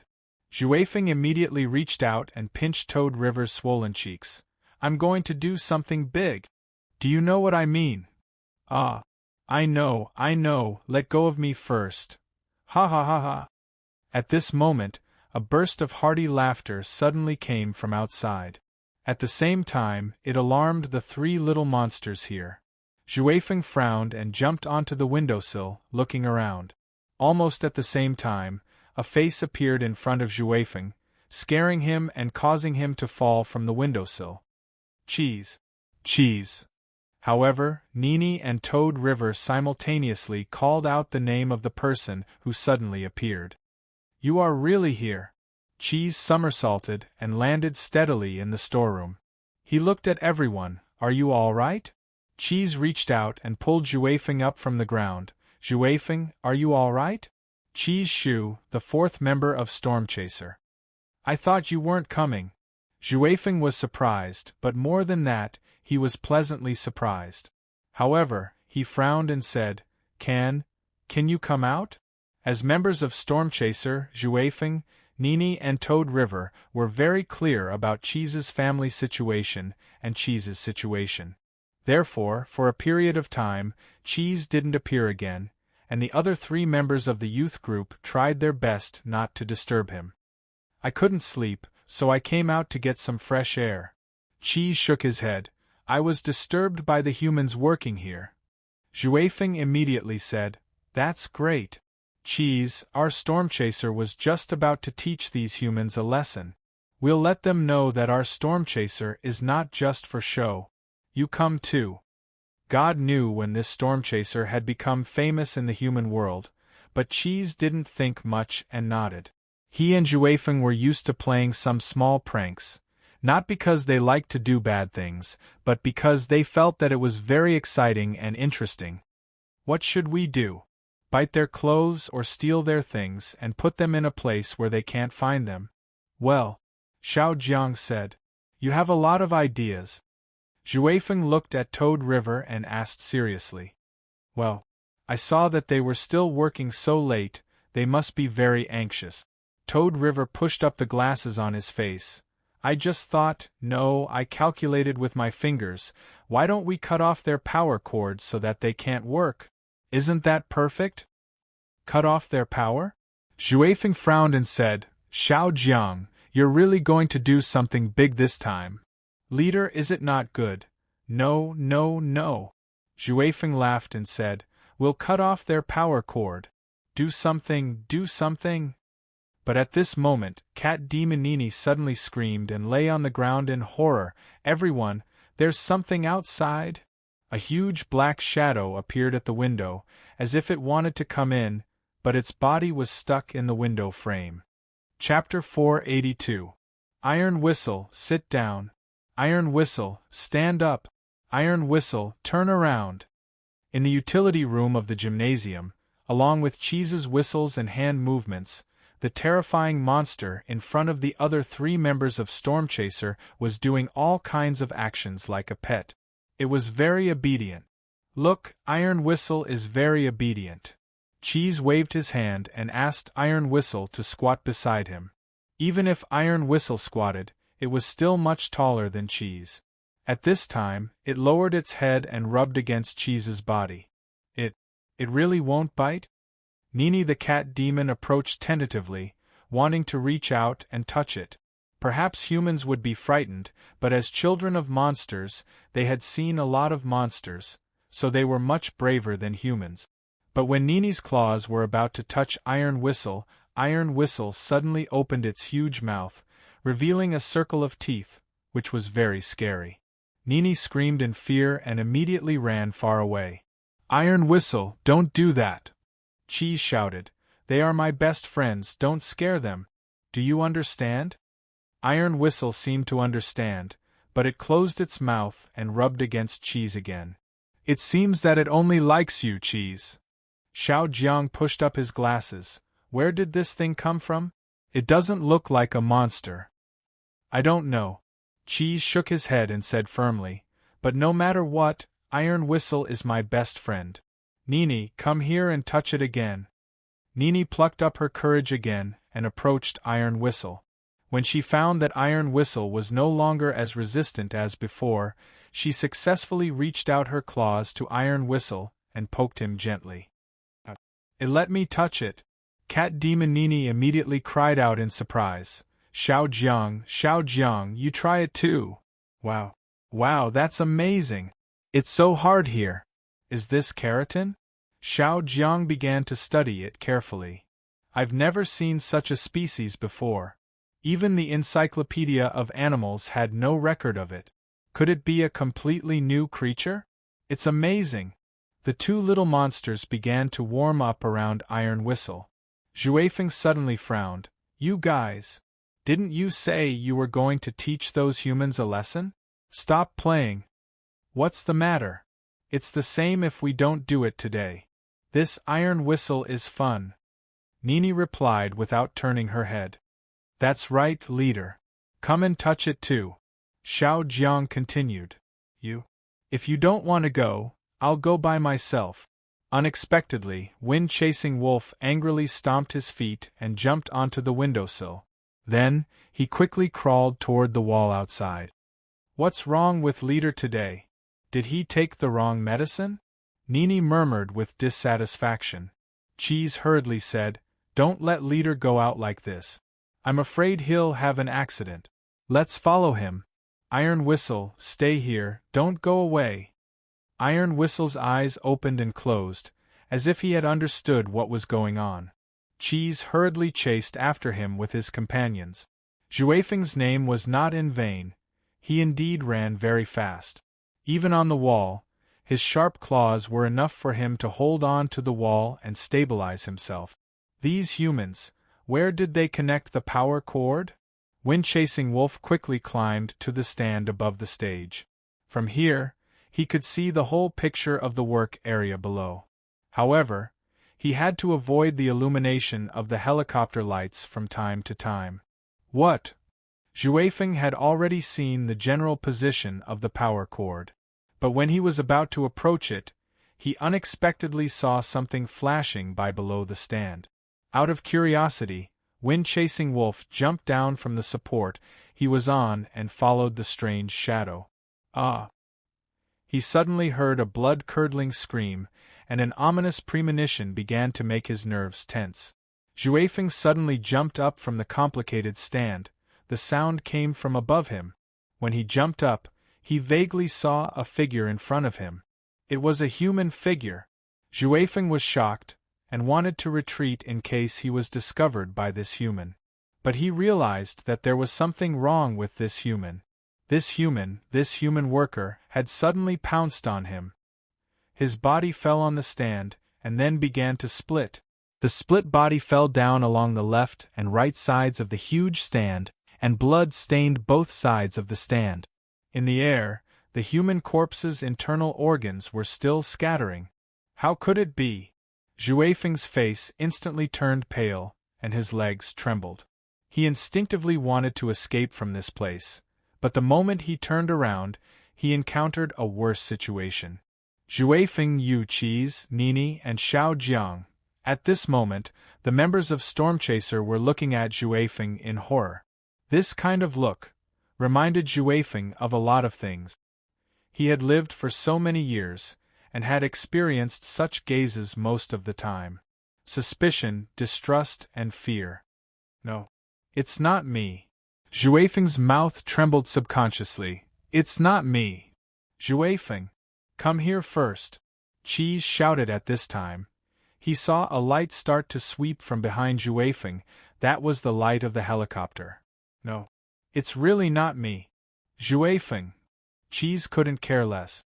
He was afraid that Xuefeng would be discovered, so he rushed towards Xuefeng with all his strength. You don't believe me? Xuefeng suddenly cracked open his mouth, and with a flick of his fingernails, he scratched Cheese's body fiercely. Slash! The sharp claws scratched a wound on Cheese's arm in a split second. At this moment, both the injured Cheese and the attacking Xuefeng were stunned. A strong light swept from behind. At this moment, Xuefeng seemed to realize something. He shook his head subconsciously.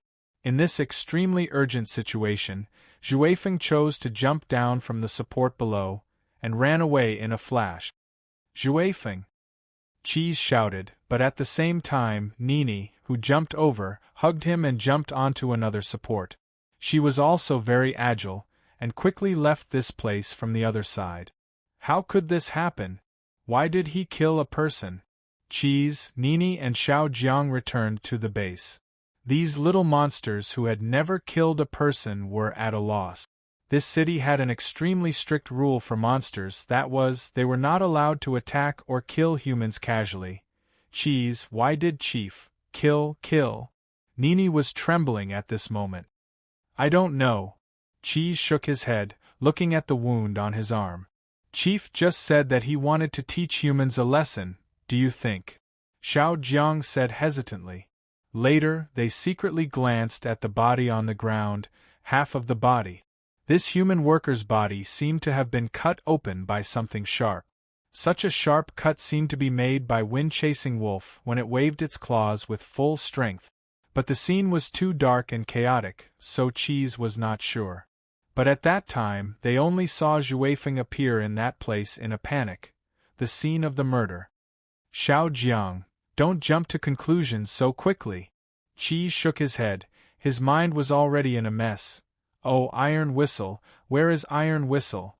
In the utility room, they hurried back, but did not find Xuefeng's trace. Only now did they find that they did not see Iron Whistle either. Cheese subconsciously took out the whistle and blew it lightly. Some rustling sounds were heard, and the little monsters raised their heads at the same time, only to see Iron Whistle. It turned out that it had been lying on the ceiling all this time. So it's here. Cheese subconsciously heaved a sigh of relief. Cheese, I see a police car. Xiao Jiang took the binoculars and pointed at the street in front of them. We'll reach the entrance of the gymnasium after another turn. Chapter 483. The exact time was about 4 o'clock in the morning. Of course, it was the time when Ma Haud arrived at the gymnasium from his home, not the time when the workers found the body and reported the case. When Ma Haud arrived, the police had already sealed off the scene. It was winter now. Even if the weather in the south was not cold, Sir Ma still felt cold when he went out at this time. He rubbed his hands subconsciously. When he was about 20 meters away from the scene, he suddenly looked around nervously. Sir Ma, Miss Rin won't appear at this time. I remember that she doesn't stay up late. Lin Feng whispered to Ma Haud. Bullshit. She doesn't dare to stay up late only when Luochio is at home. Ma Haud said subconsciously. But soon he felt that something was wrong. He suddenly said, Do you think I'm the kind of person who will be afraid of ropes for 10 years after being bitten by a snake? Every time I go to a murder scene, I'll be controlled by the horror of Rinziling? Didn't you already confess? Lin Feng. Officer Lin shook his head and quickly said, Sir Ma, the case is more important. The case is more important. They then crossed the cordon and came to the place where the body was found. Ma Haud looked at it for a while and frowned. This is the first time I've seen this kind of death in my life. According to the worker who found the body, the group of people quickly found the frame where the dead worker's body had fallen. Sir Ma, you're here. A young man in a police uniform waved to Ma Haud. Ma Haud came over and asked, Xiao Bao, why are you here? Where's old Qin? Oh, the section chief asked for leave. The young technician called Xiao Bao quickly replied. Leave? Ma Haud was stunned for a moment. Old Qin can spend the night in the department half a year. Why would he ask for leave? Xiao Bao said, Then I don't know. Anyway, when I was at work yesterday, I saw a message from the section chief saying that he wanted to take a few days off, and the bureau chief approved it. How many days? He didn't say that. Xiao Bao shrugged and said, He just said that when it's time to come back, he will naturally come back. When it's time to return, it will naturally return. What the hell? So mysterious. Ma Haud frowned, but he did not intend to think too much about it. Instead, he asked, Well, Xiao Bao, after you came, did you find anything? Xiao Bao hurriedly said, We found several sets of shallow footprints on the brackets where the blood stains were. I've checked them. The wounds on the body don't look like they were cut by the thin steel cables on the bracket. In fact, the steel cables can't cut such a huge and neat wound. Sir Ma, have you seen the body? The deceased was cut directly from the left shoulder all the way down to the right waist by something. When the body fell, some of the internal organs were scattered. We are still collecting them. Cut open with a knife? Ma Haud suddenly asked. Knife? Xiao Bao was stunned. Sir Ma, we can't even speculate, let alone confirm. How can you say that it was a knife? Ma Haud asked. Then, do you think that the deceased this time and the body of the homeless man found last time are related? It's hard to say. Xiao Bao frowned. You linked the huge and neat wounds together, that's your way of solving the case. But we need to look at it from the perspective of a forensic doctor, so everything needs to be verified. Ma Haud rolled his eyes. I don't see how much of old Qin's skills you have learned. You're exactly the same as him. Forget it, you continue. We'll ask the people at the construction site. Ma Haud and Lin Feng, as well as other police officers, started to question the workers at the site. In the middle of the process, Ma Haud suddenly complained that there were so many workers here. After carefully questioning them one by one, plus the investigation near the scene and the periphery of the gymnasium, the work was less than half done.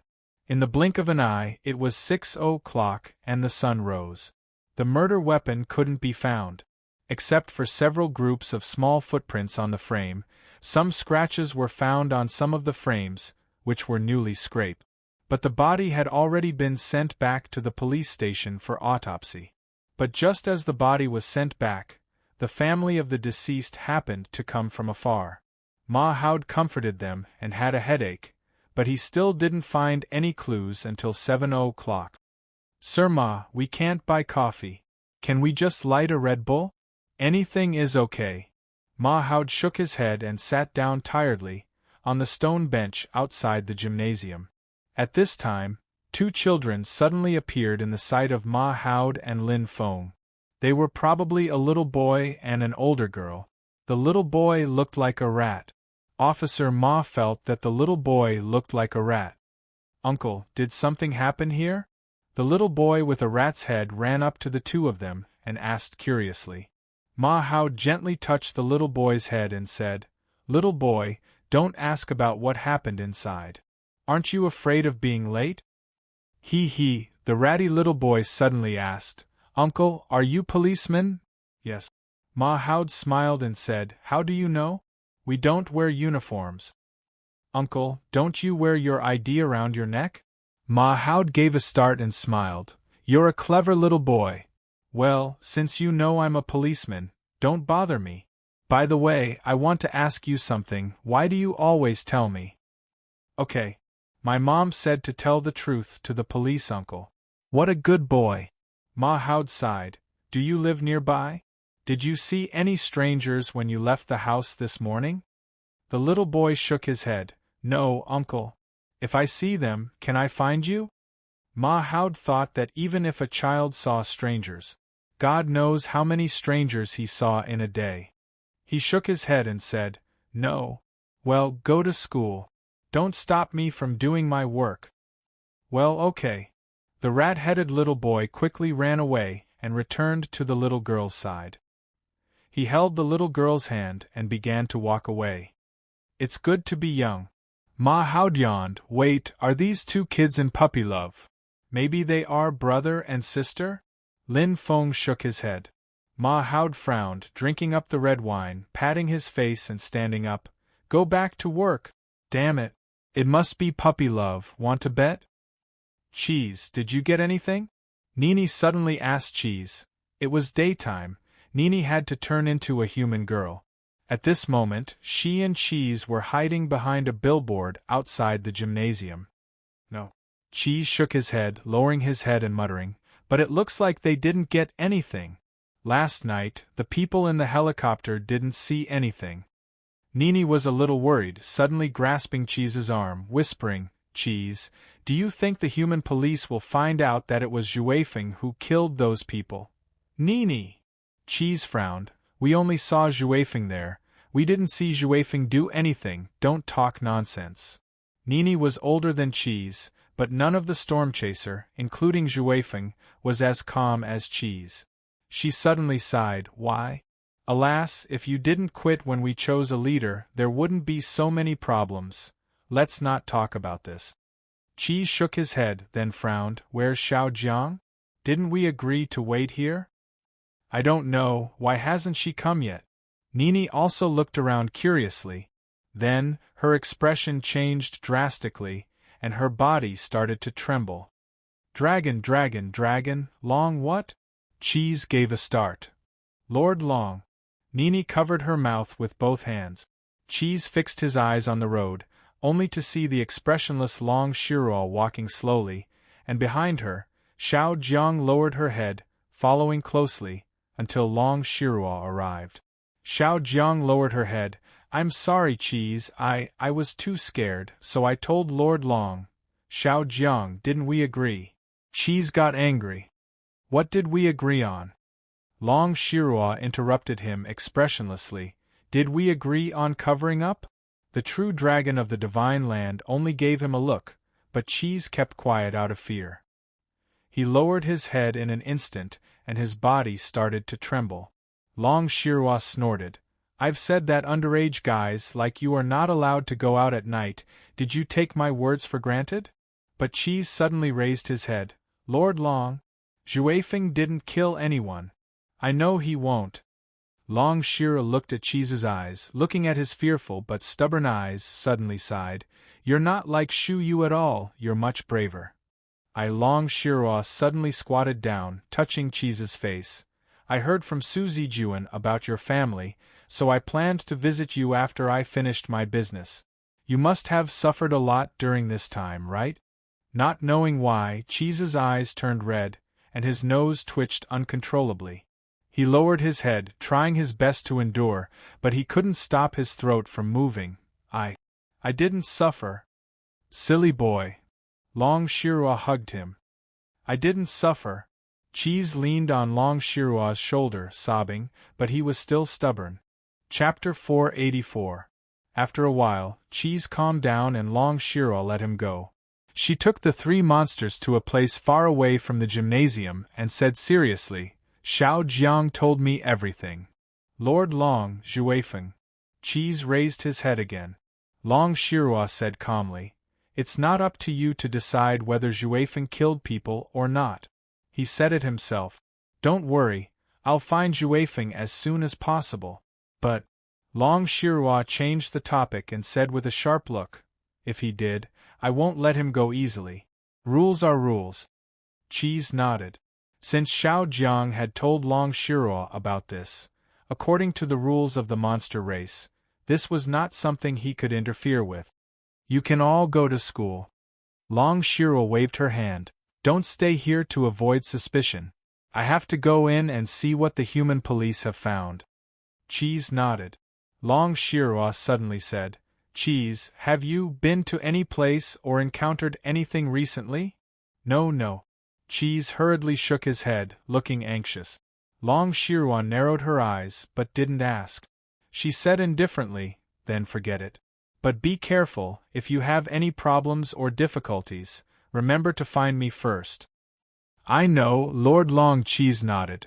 Then I'll go back with Nini and Xiao Jiang. Go ahead. Long Shirua nodded. She looked at Cheese's back and frowned. What's this uneasy feeling? Why is Cheese's aura so weird?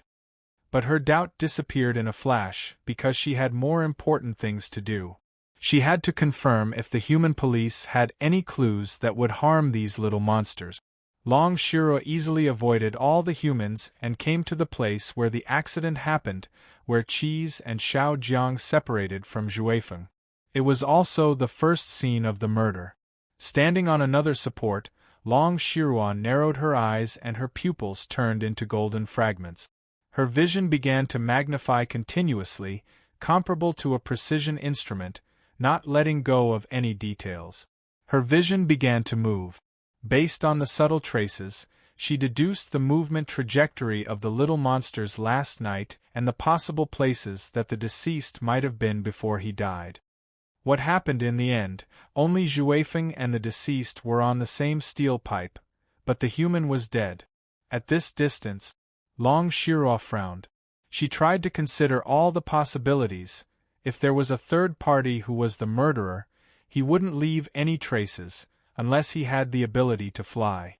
If there was no third party, then it was Zhuefeng who cut the deceased with the air wave made by his claws, although this skill was very difficult for a little monster at Zhuefeng's age. But Zhuefeng, a little guy who had been supporting himself outside, might be able to do it. Long Shirua frowned, then pulled out a strand of her hair and scattered it in the air. His hair immediately turned into a faint ray of light. Like a spirit snake, it coiled around the frame and raised its head.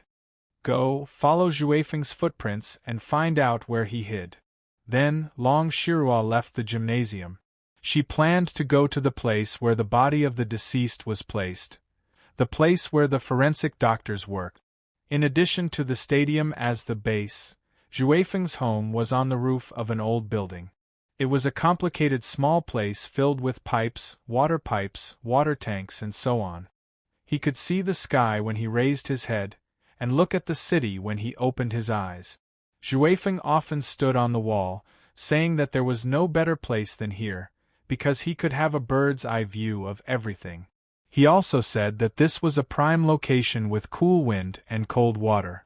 But Cheese knew that Zhuefeng just didn't have a place to go back like him.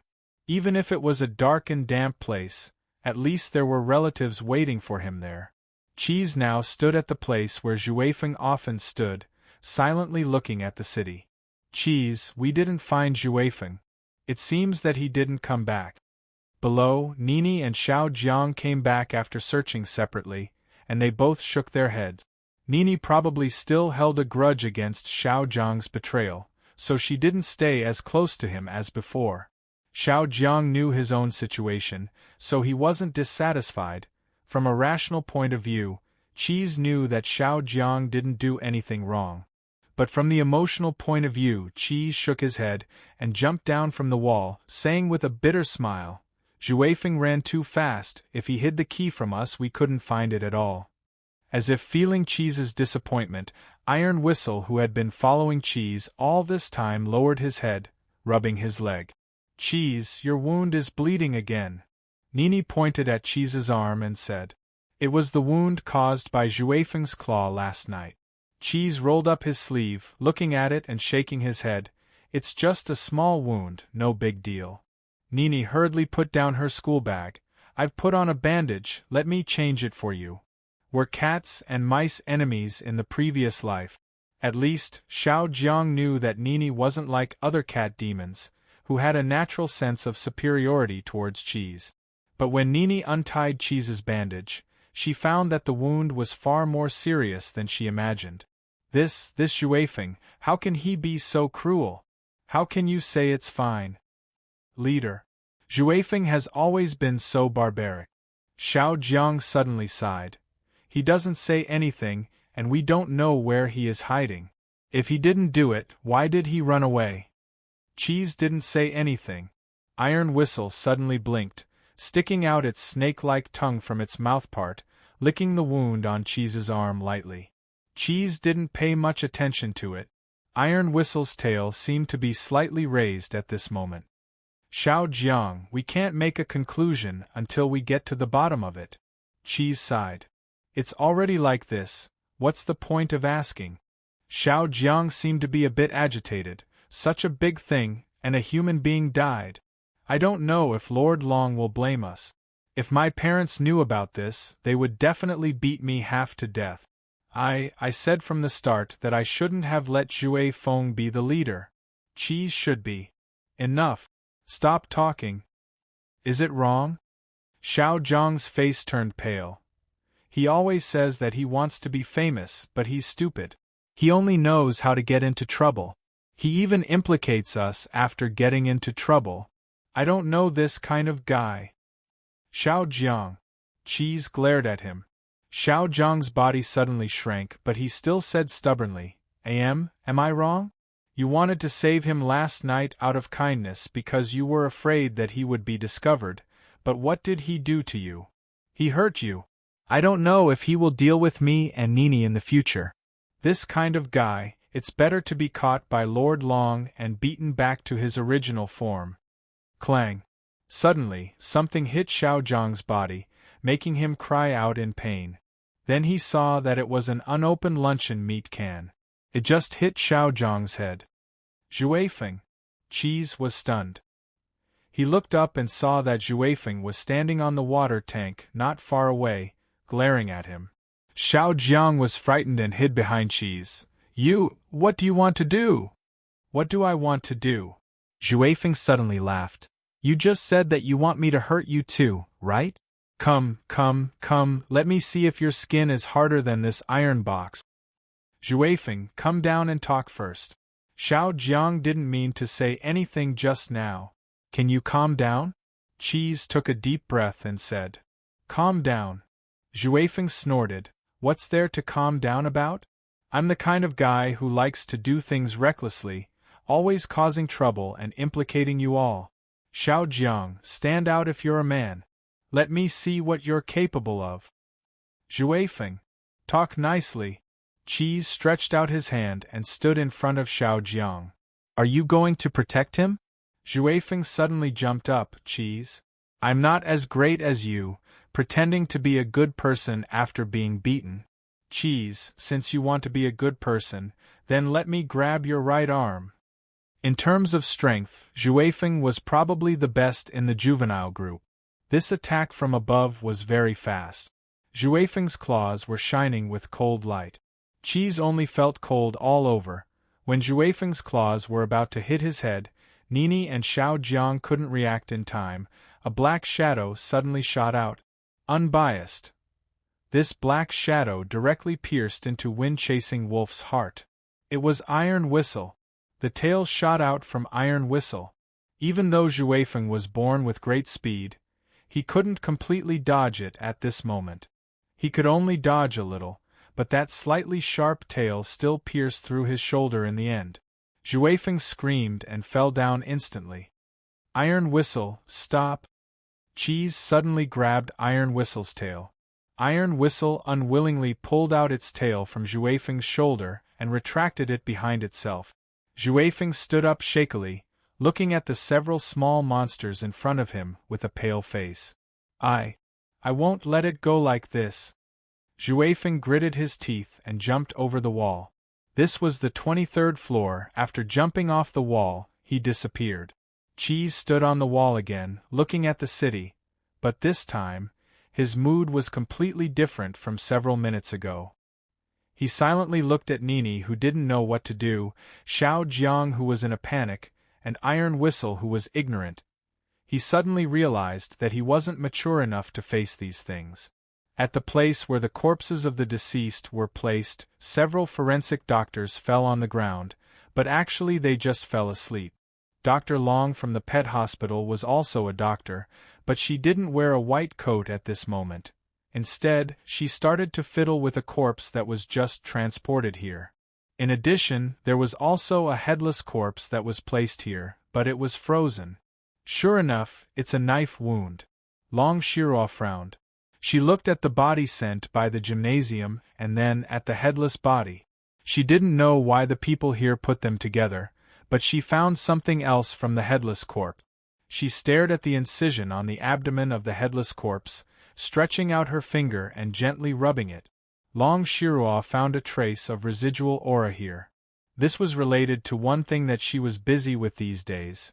That was, she found several monster corpses in the suburbs, and these corpses also had the same residual aura. Chapter 485. Long Shiro suddenly felt that the feng shui of this city was not good. Xiang Lu had caused trouble here not long ago. She felt the extremely fierce aura from the headless body was quite mysterious, but it was not the work of those Taoists in Kelowna. Su Zijuan said that Xiang Lu came back last time with the help of a mysterious force. A centipede dies but never falls down. Long Shiro looked at the two bodies indifferently. Last time, if Su Zijuan didn't use Jojo Xianyuan and let her use the secret technique of a short distance, yet poles apart to suppress the riot of Jojo Xianyuan, she was finally attacked. Xiang Lu couldn't have caused trouble under her watch. I don't know if that shop has done any tricks this time. Long Shiro left the morgue after thinking for a while. Now, she should go to Zhou Feng and ask him about it. The little butterfly hasn't come out of the cocoon yet. I'm so busy. Of course, Lord Long of the Demon Realm had a very irritable look on his face right now. His leisurely days seemed to have suddenly disappeared. What did you say? Let our people withdraw? At most, we can only keep the evidence at the crime scene, and we have to set up a shed? We can't wear the police uniform? Ma Howd looked at his boss in disbelief, banging his hands on the desk and roaring, "Why?" Facing the only person in the bureau who dared to slam the table in front of him, Director Lu shrunk his body and his hands trembled. "Because if you're still here, you'll affect the progress of the gymnasium. Work progress."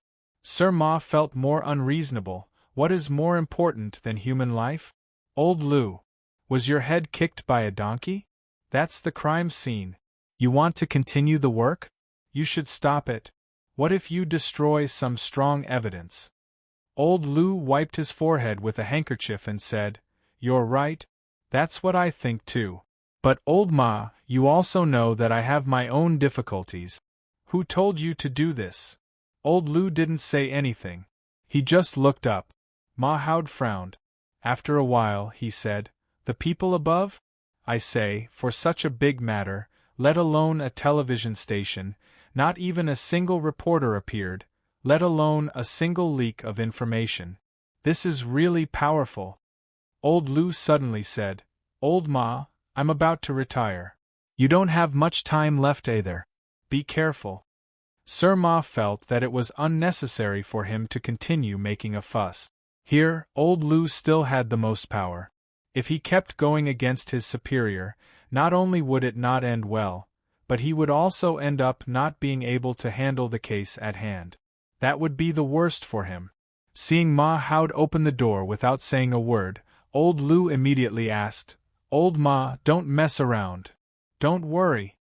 Ma Howd said without turning his head, "I'll go to the construction site to carry bricks, okay? Hey, don't tire yourself out.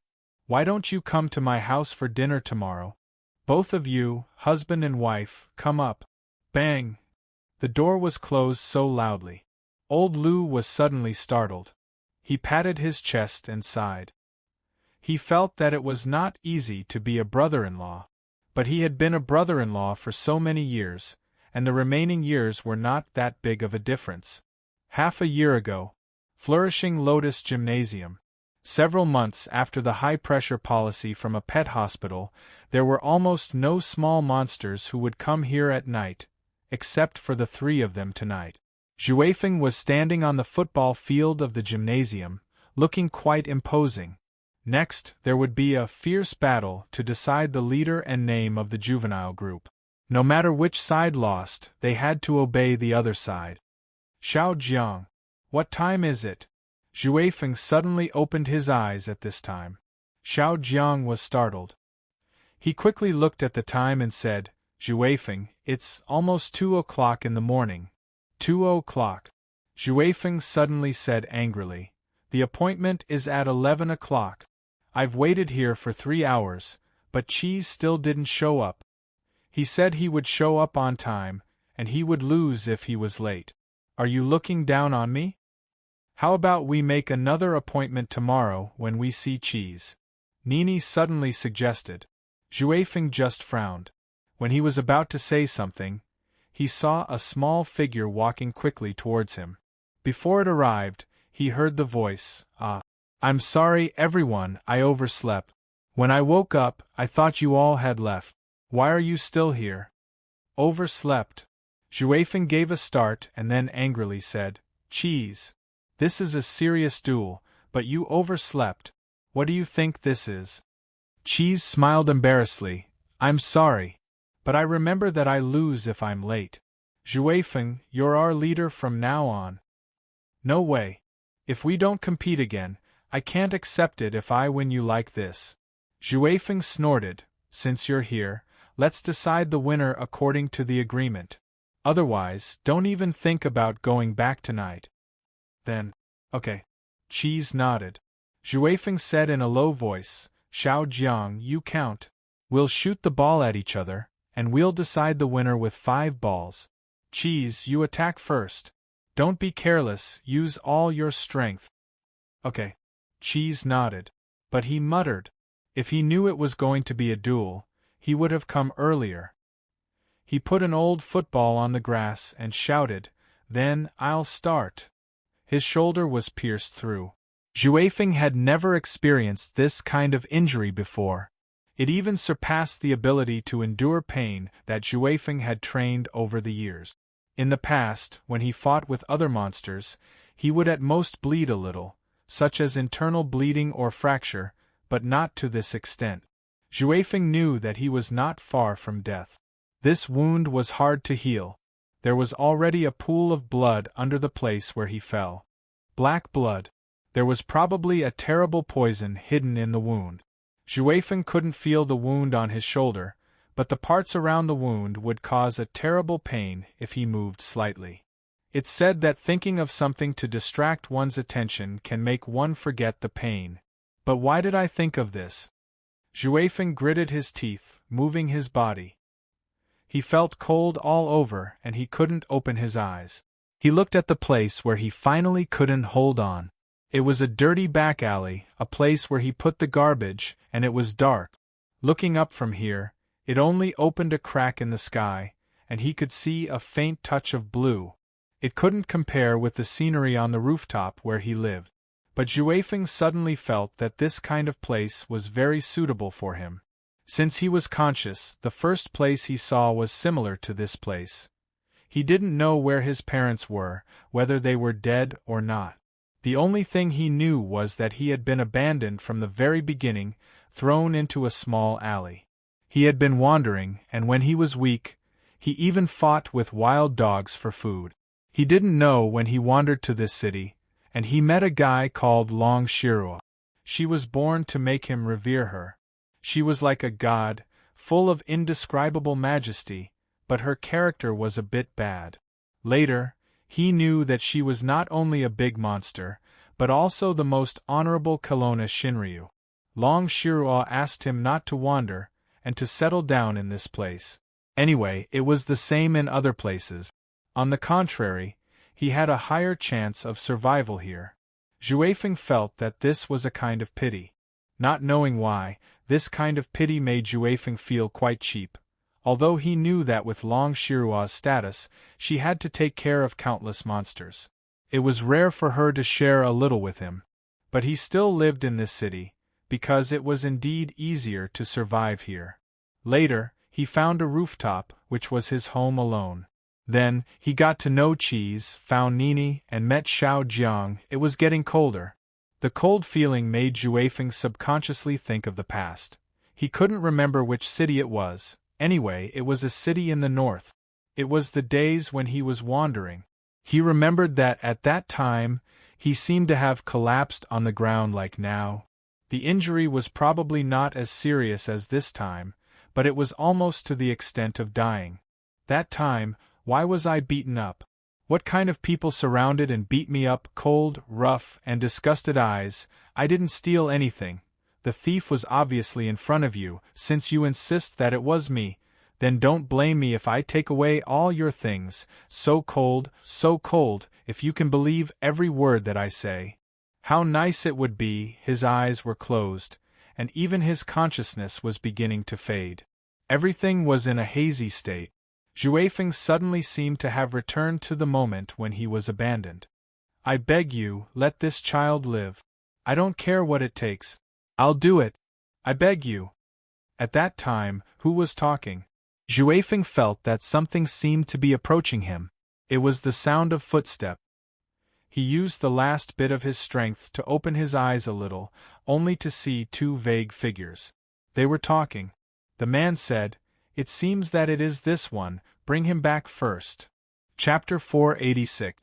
In the back alley, the cockroaches and ants that had just come out to look for food suddenly scattered quickly.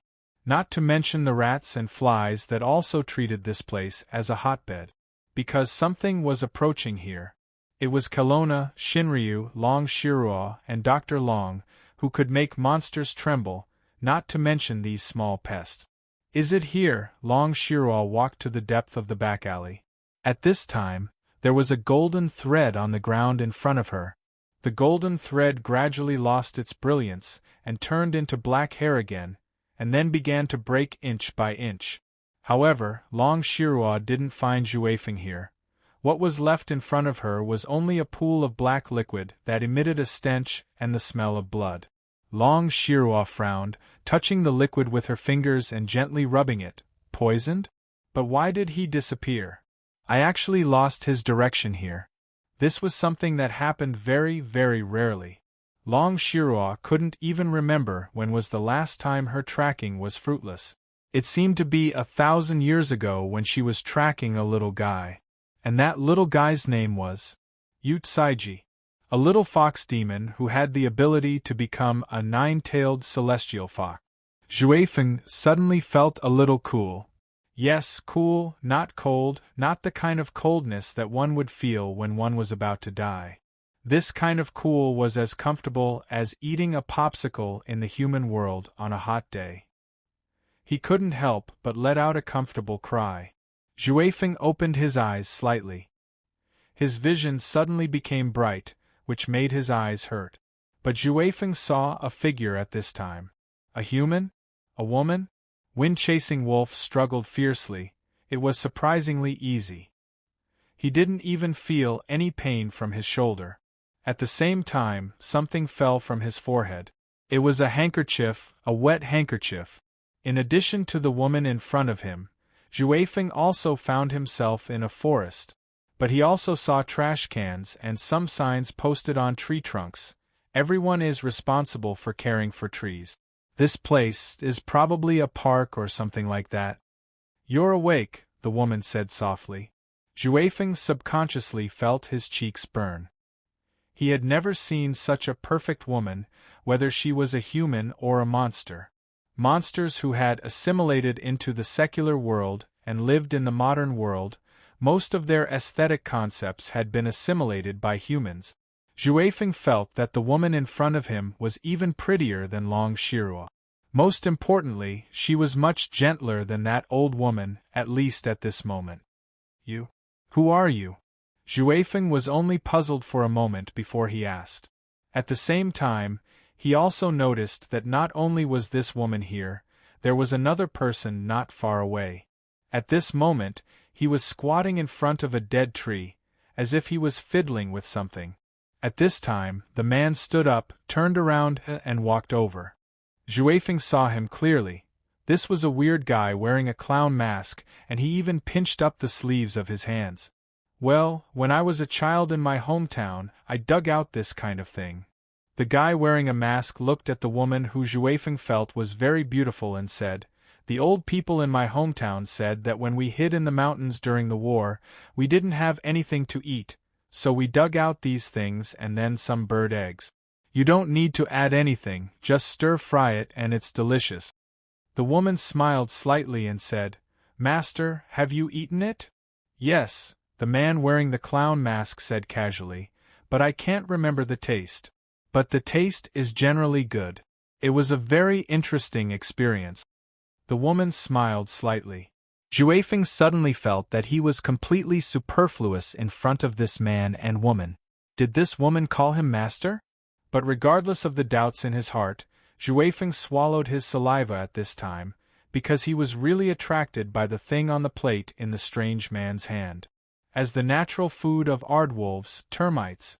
"Oh, by the way, this is actually for you." The man wearing the clown mask.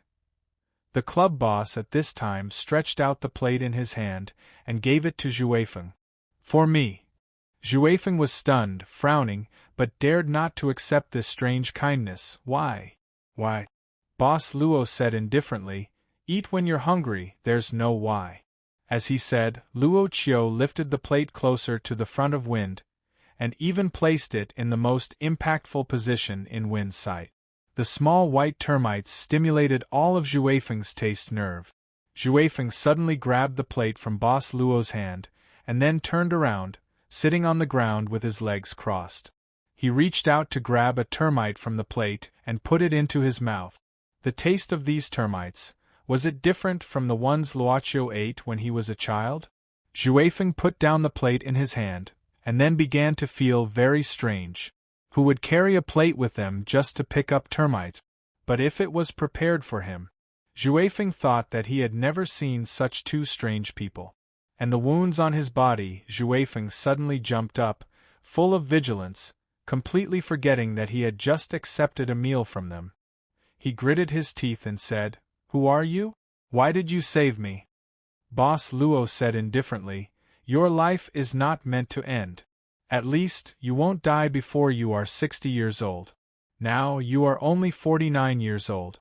It's not time yet." Juefeng was stunned. Such a tone reminded him of the old stories he had heard in the past. "Are you a judge of the underworld? Do you know how long I have to live?"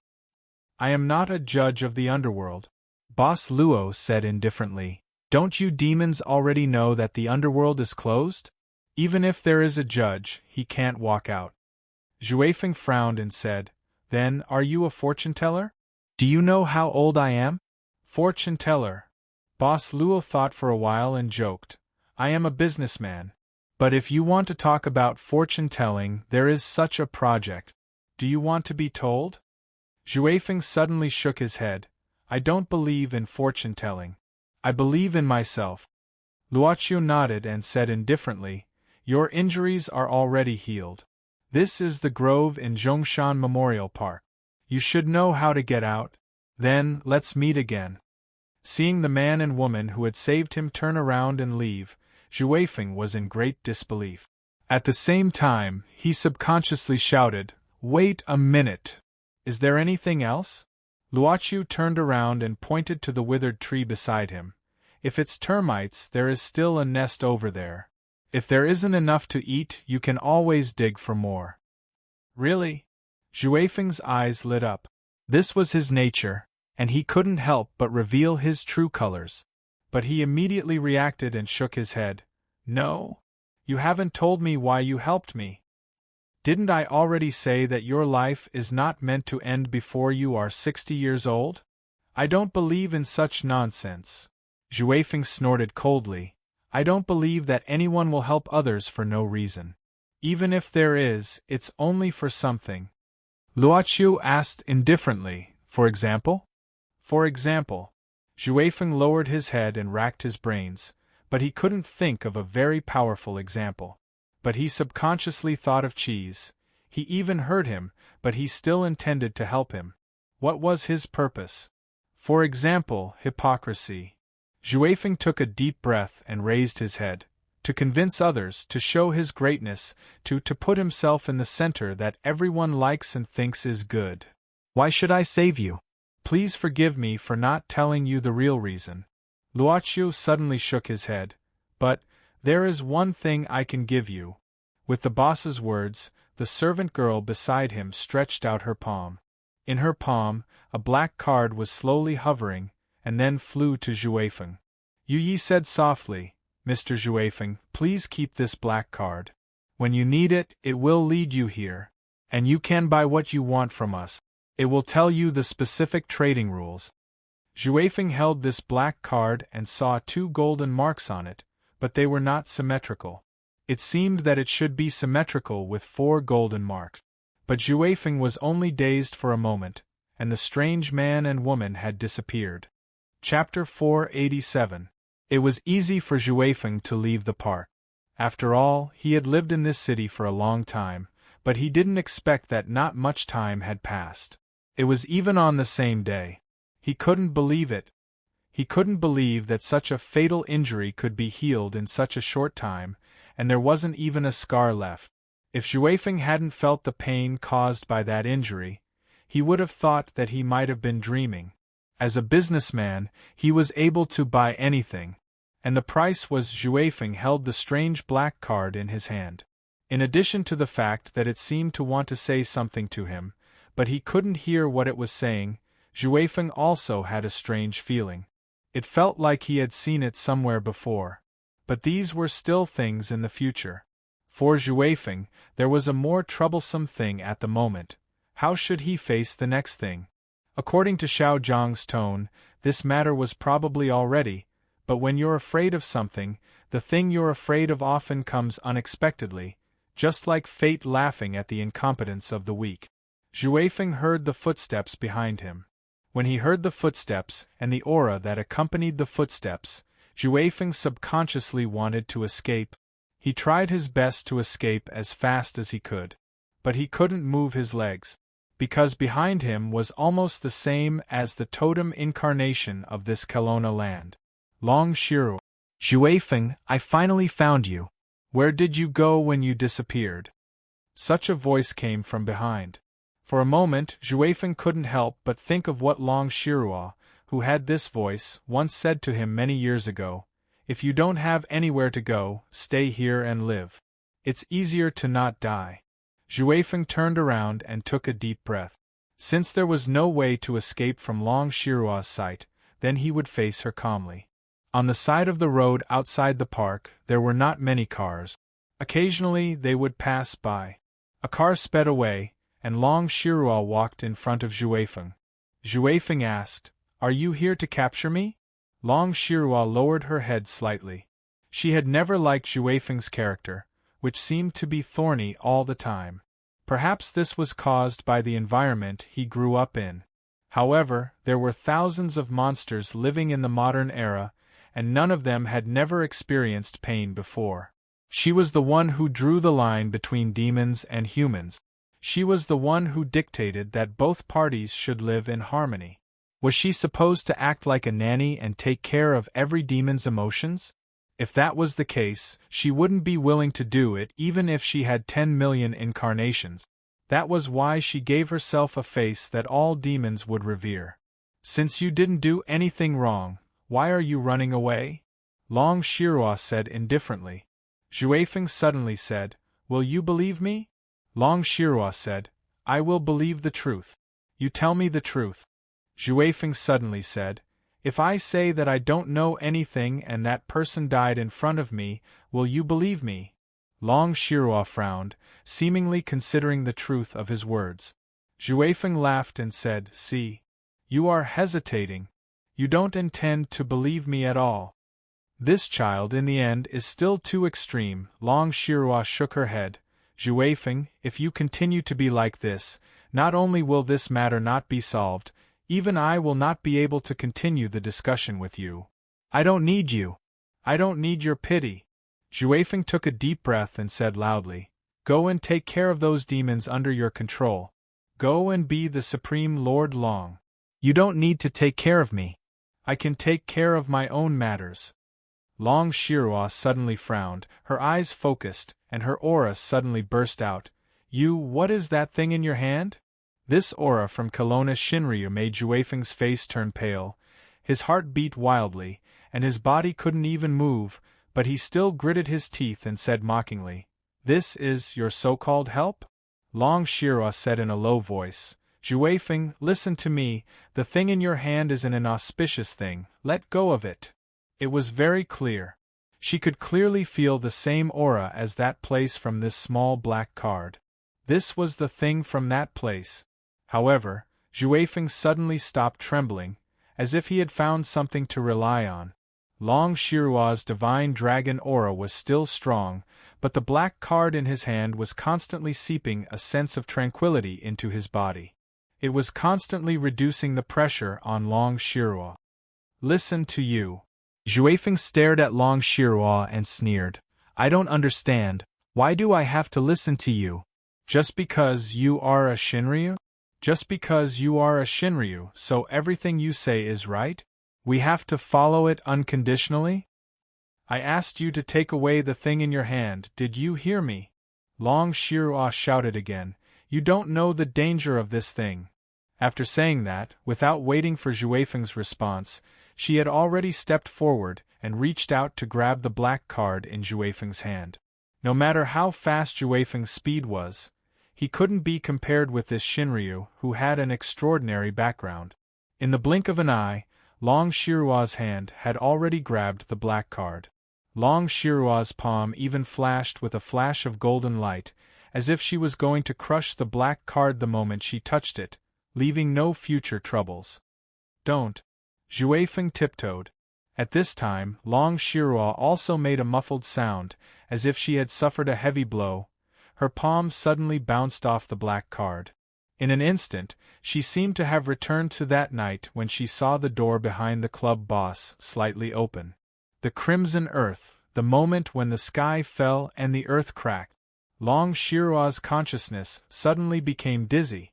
But in a flash of golden light in her eyes, she quickly woke up from this absent-minded state. Long Shirua shook her head, the black card had disappeared, even Zhue Feng had disappeared. Perhaps Zhue Feng had seized the opportunity to escape while she was absent-minded. Long Shirua turned around and looked at the other side of the road. She clearly knew that Zhue Feng escaped from this direction. She didn't chase after him, but just frowned. In the end, Long Shirua walked towards another direction. This was the direction to a certain commercial street in the city, the direction to a certain shop there. In front of the old-fashioned desk in the basement of the club, a thick account book was placed in front of Luochio. Of course, such thickness was only one of many. Today, it suddenly appeared in front of Boss Luo, automatically turning to a page. Let him live until at least 60 years old. It was a deal made many years ago by the last owner. Luochio's finger slowly drew to the end of this deal, and finally looked at Miss Servant Girl joking, this is like an insurance policy. Yu Yi smiled. Predecessors always like to leave shade for their descendants. According to this customer's request, his black card was also handed over to Zhue Feng. Boss Luo suddenly smiled. The moment he opened his palm, a ball flashing with golden light slowly appeared from the mysterious space that he couldn't fully understand. But there were a few fine chains on this ball of light. This ball of light didn't completely belong to the club. Because this deal in the account book hadn't been completed, it could only be regarded as a deposit at most. It could only be regarded as a one-time transaction fee. Luochu looked at it quietly, murmuring, "What kind of life will this be? The first star of the Big Dipper. Greedy wolf's soul." Miss Servant Girl suddenly said, "He's a gentle guy." The light on the ball of light was bright but not dazzling. The boss seemed to appreciate it more, so he nodded. "I think so too." Suddenly, an unusual aura came, right in front of the door. The boss put away the ball of light, closed the account book, stood up and prepared to go out. But Miss Servant Girl felt it was inappropriate, so she came forward, almost sticking to Luocho's face, carefully straightening his collar for him. "It shouldn't be a good thing, no need to be so formal. Only then did Yi stop." But in the end, her palm still slid down, sticking to the clothes that were originally sticking to his body. Luochu remembered that this should be the second time he met Long Shiruo in front of the shop. It seemed that every time they met, it would always be accompanied by more or less unpleasant feelings. "Miss Long, are you looking for me? Why don't you come in and have a seat? I never intend to move my feet even half a step inside." Chapter 488. This kind of coldness was even clearer than the last time in front of the club. And Long Shiruo's words were even colder. "Was it you who handed that black plate to Juefeng?" Miss Long's ability to gather information really surprises me. Luochu smiled. "It only took a while. You are indeed the darling of this land." Long Shiruo frowned. Sometimes she liked to talk nonsense with people, but it was only limited to a few people. Therefore, she preferred to be straightforward. In her opinion, this kind of polite greeting to everyone was like drinking a cup of spoiled fruit juice, which was extremely uncomfortable. "I told you to take care of yourselves, don't play so many tricks in front of me." Long Shiruo narrowed her eyes. "Last time, we had no choice about the spiritual vein. But this time, you still don't know how to restrain yourself, right?" "Miss Long, we are doing business with the door open," Luochu said seriously. "If the customer wants to come, we won't stop them. If the customer wants to leave, we won't stop them. Most businesses in the world are like this, but why is it that when it comes to us, we don't know how to restrain ourselves?" "It's just that your business is too cruel," Long Shiruo snorted coldly. "Everyone takes what he needs, how is it cruel?" Luochu shook his head. Long Shiruo sneered, "Is it? The things they can get are obviously things that can be done by other methods, or things that can be done with more effort, or even things that can be done with the help of others. But they have to sell their own lives, the most precious things, even their souls. Everything. Isn't this cruel?" Luochu said, "What about the time? The time to think of a way, the time to work hard, and even the time that others lose and the effort that others use to help? Yes, I don't deny that no matter who encounters difficulties, they may be able to find a solution after a period of time, but the time wasted and the effort. Why don't you calculate it, Miss Long?" Long Shiruo said angrily, "Are you saying that the process of us working hard to pursue our goals is worthless?" Luochu shook his head and said, "But even so, we can't make up for the lost time. To put it simply, even if you ate a meal just to satisfy your hunger and not to enjoy it, there would be a difference between the time before and after you ate. But even if you spit out what you ate, you won't be able to get back the time you used up. Instead, when you spit it out, you're also using up the time. You are sophistry. But you should be aware of this, right?" Luochu said indifferently. "The reason why Miss Long is angry is because Juefeng is a demon and not a human, right? You also said that you don't care about the life and death of those humans who are driven by desire. So, as long as it was a monster, it was not allowed, right? But in fact, for us, no matter who it is a guest is a guest." Long Shirua's body suddenly burst out a dazzling golden light.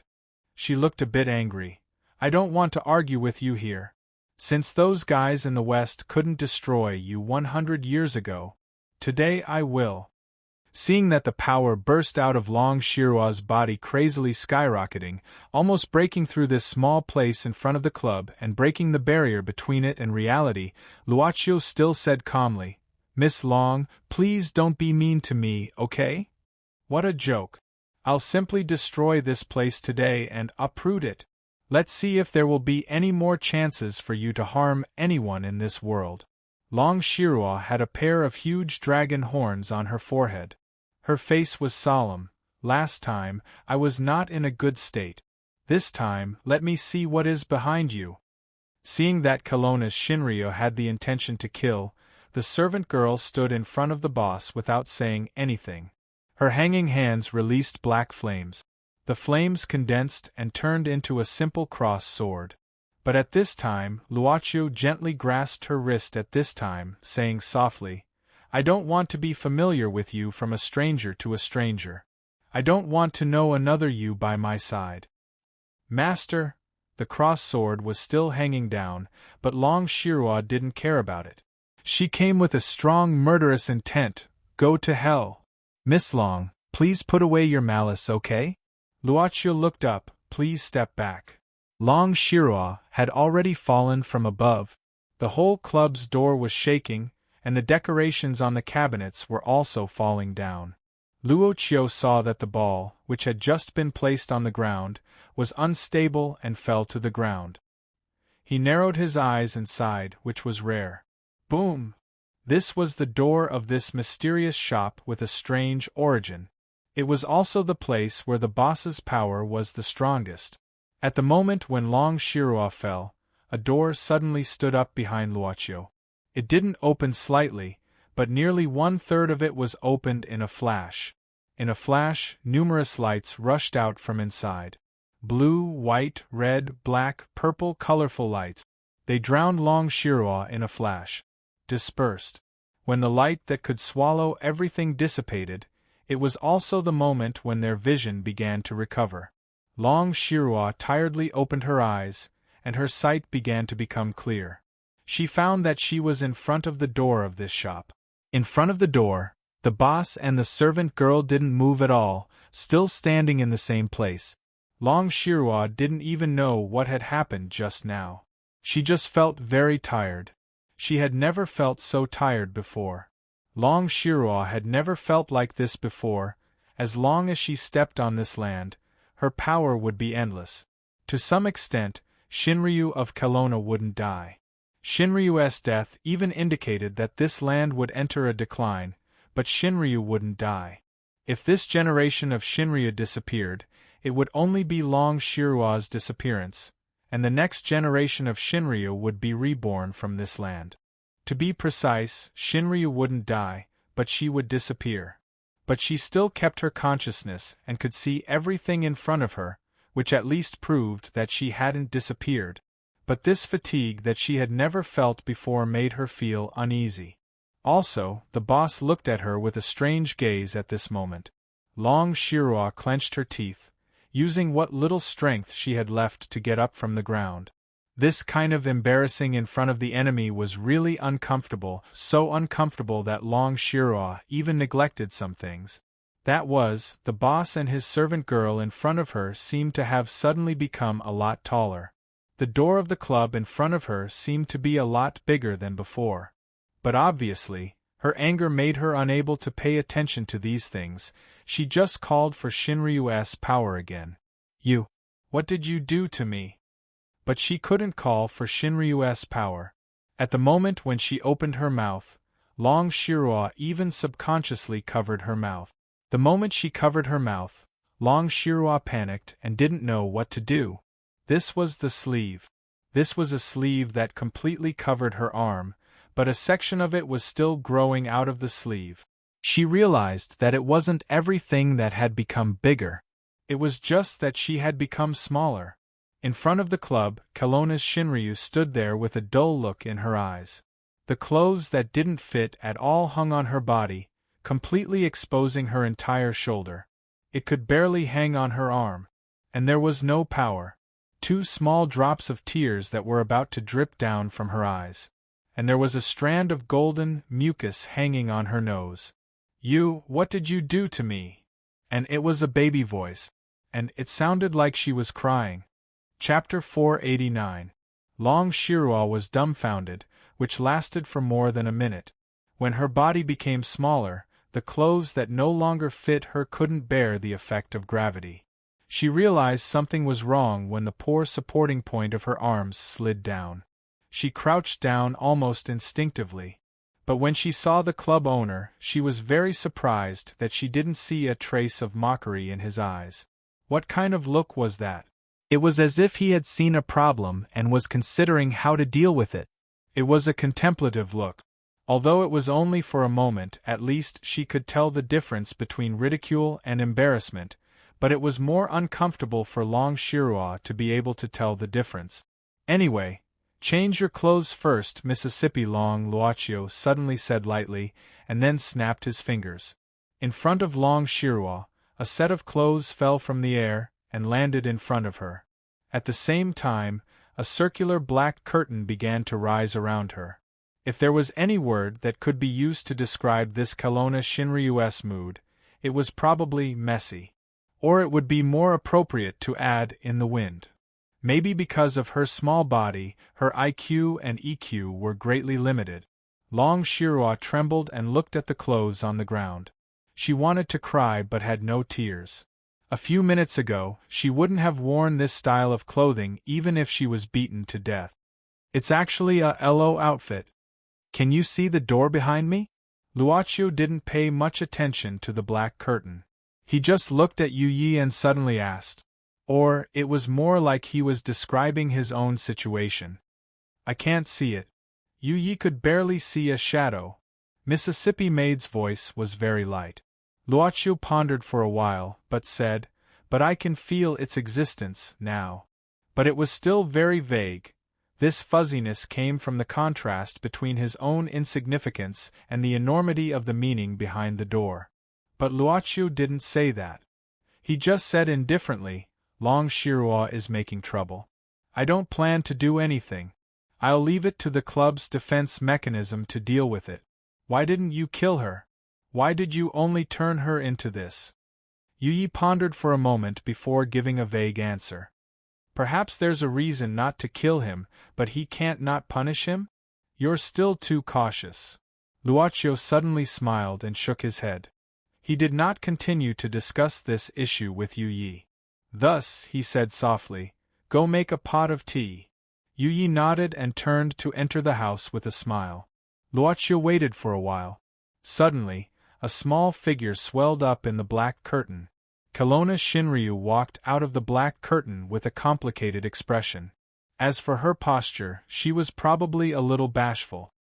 Miss Long, let's stop here today, Luochio said indifferently.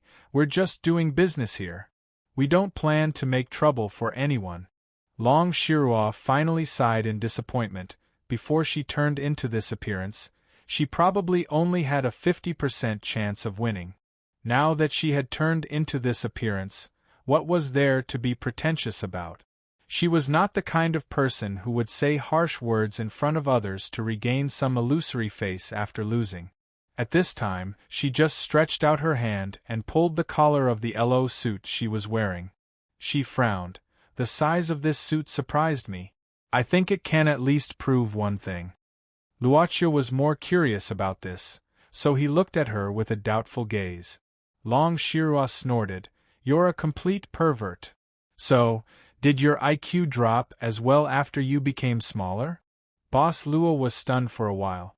Long Shirua had also left for a while. The servant girl came out and said the tea was ready. Luochio picked up the display items scattered on the ground due to the impact just now. When he finally picked up the old red leather ball, Luochio suddenly said, If I don't have the super ability, will I become helpless and hesitant like ordinary people? The leather ball finally returned to its original place. I've miscalculated. I've completely miscalculated. Long Shirua had never felt that even walking was a burden. She had only walked less than 3 kilometers. Of course, it was not because she felt tired, but because she suffered a lot of strange gazes along the way. This damned set of clothes. She simply sat on the flower trough in front of a shop, lowering her head and biting the nail on her thumb. Her original idea was very simple. Instead of speculating the truth behind that shop from various aspects, it was better to use this opportunity to thoroughly test it. Kelowna Shinryu's special immortality gave her the ability to challenge any difficulty. Even if she couldn't defeat the enemy, she could at least use the secret technique to escape. If she directly probed the deepest part of this place, it was not a loss. Even if she could only see a little bit of the truth, she could at least find some countermeasures in the future. She couldn't let others see her appearance, especially Suzy Juan. Otherwise, she wouldn't be able to raise her head in this life. This pervert! She almost bit the nail on her thumb. She was so angry that she needed to vent her anger. She suddenly jumped up and started to destroy the flowers and plants in front of the shop. It was also very fierce. Suddenly, she felt someone put a hand on her shoulder and said, "Little girl, didn't your mother tell you that it's wrong to destroy flowers and plants?" Long Shirua immediately frowned. Since when she couldn't even find someone to put a hand on her shoulder? The appearance of this situation deepened her understanding of her current state. She couldn't help but frown and turn around. She saw a man in his early 30s, dressed in a suit and leather shoes, standing in front of her. The warm smile on his face seemed to be covered with haze. The man suddenly squatted down and opened his smiling eyes a little. "Where's your family? Where are they? Do you want uncle to help you? My house is nearby. Are you hungry?" Long Shirua frowned again. "Have you been watching me for a long time and found that no one came to find me?" The man was stunned, moved his mouth and laughed. "Little girl, what are you talking about? Uncle is not a bad person. Do you like the cake in that shop?" Long Shirua suddenly put on a smiling face and stepped forward, almost sticking to the man. "The back of my dress is torn, can you help me fix it?" "I see, then it's difficult." The man's eyes revealed excitement as if he was about to make a killing. "But there are many people here. Why don't we find a place and uncle will take a good look at it?" "Okay." Long Shirua smiled sweetly, but then she didn't say "yeah, but your sister." "Ah." The man suddenly let out a wail like a pig being slaughtered, because the little girl in front of him, who was no threat to him at all, kicked his crotch mercilessly. "A guy like you wants to play with a real person? Go back and play with your dolls." With that, Long Shirua kicked him again, and then picked up her dress with both hands and left without saying anything before the onlookers came over. She felt that today was really a day full of misfortune, as if bad luck suddenly came, and once it started, there was no end. Long Shirua thought that she couldn't go back to the pet hospital for the time being in this condition. If her situation was exposed, those fellows, who were already difficult to control, would immediately become unruly. But where should she go? Looking at the busy vehicles and busy mortals, the Shinryu from Kelowna felt helpless for the first time. Chapter 490. In the screening room of the magazine, Renziling had watched the program on Sunday night for more than 10 times. It was only Wednesday. There were less than 4 days before the next episode. She also heard that the next episode would suddenly be upgraded. The construction of the flourishing Lotus Gymnasium was in full swing. But maybe I watched a fake program that night? It was Wednesday now. Since Monday until today, Renziling, who was paranoid about things that she didn't understand, finally got such a result. She couldn't find it. She felt as if her soul was about to sink into it that night. But Renziling didn't think that her feeling was fake that night. It was very strange.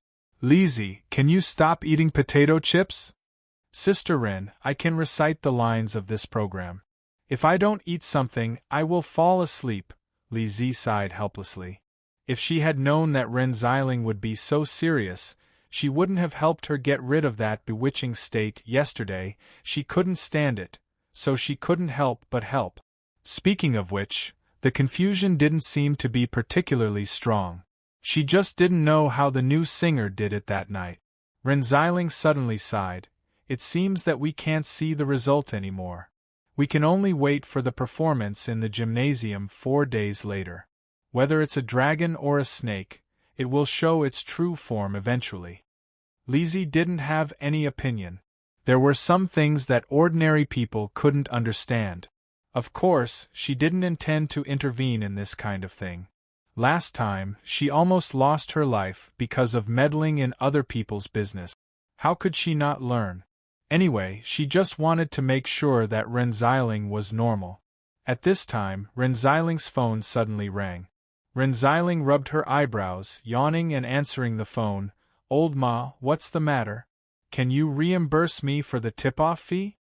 Ma Howd on the other side of the phone gave a start and said after a pause, "Don't talk about these hurtful things first. Let me ask you, did you get any useful information from the headless corpse that we found last time?" Headless? Renziling was stunned, then slapped her forehead and said, "Damn, I actually forgot about this. Did I meet a fake Renziling? Why didn't you look for clues? Oh my God!" God knows how incredulous Sir Ma's expression was right now. "What's wrong? Is this case very difficult?" Renziling couldn't find the contradiction in the singer's program, so she thought it might be a good thing to think about something else and take a break, so she said, "Look at you, you're in such a hurry." Ma Howd said, "It's nothing. It's just that I don't have any leads on the case, so I asked you out of curiosity." He still didn't intend to tell Renziling about the case of the gymnasium. Since even Renziling didn't know about it, it meant that the investor behind the gymnasium project had been working all the time and blocked all the news from spreading out. This kind of power that could block the dissemination of news from local TV stations, official newspapers and websites was too powerful. Considering Renziling's fearless character, Ma Howd directly chose to hide it from her. "Oh, I see." Renziling nodded. "Then I'll help you. Don't hang up first. Let's talk about the tip-off fee first. What's that sound over there? It sounds like blacksmithing. Are you at the construction site or in the factory? Hello?" Lizzie looked at Renziling curiously. Renziling shrugged and threw the phone on the table.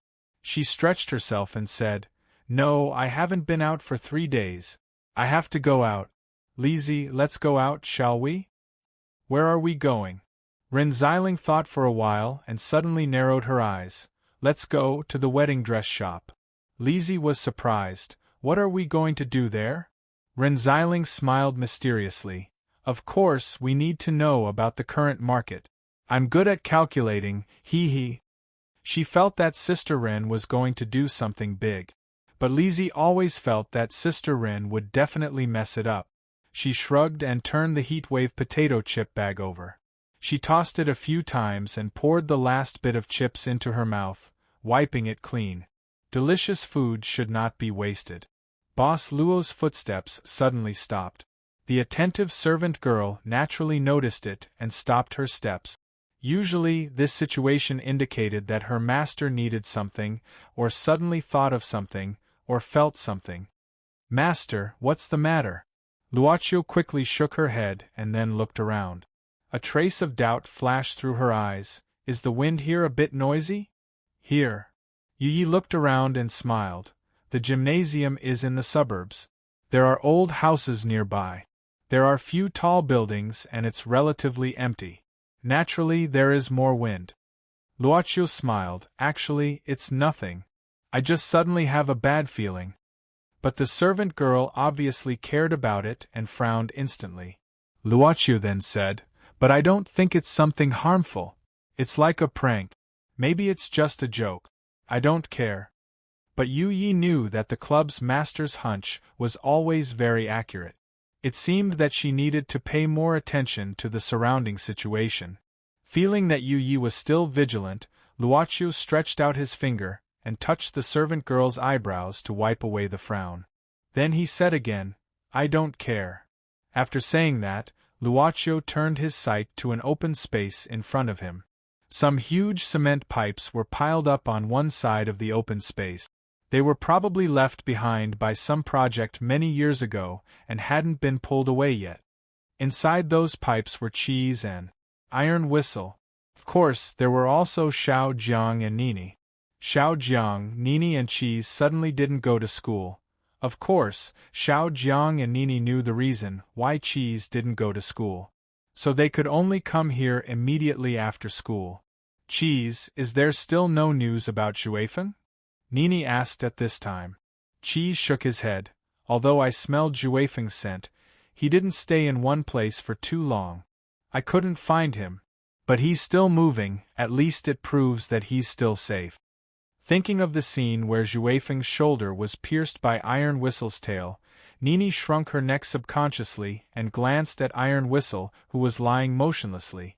Although she knew that Iron Whistle was protecting Cheese at that time, she was still shocked. Xiao Jiang said at this time, I passed by Lord Long's hospital after school, but I didn't check the door. I don't know where he went. Maybe he has found Xuefeng? Don't guess now. Cheese sighed, it's late, you should go back first. I have to get food for my brother and sister. If there's any news, let me know at once, okay? Be careful. Nini reminded him before leaving. Soon, only Iron Whistle and Cheese were left in this cement pipe.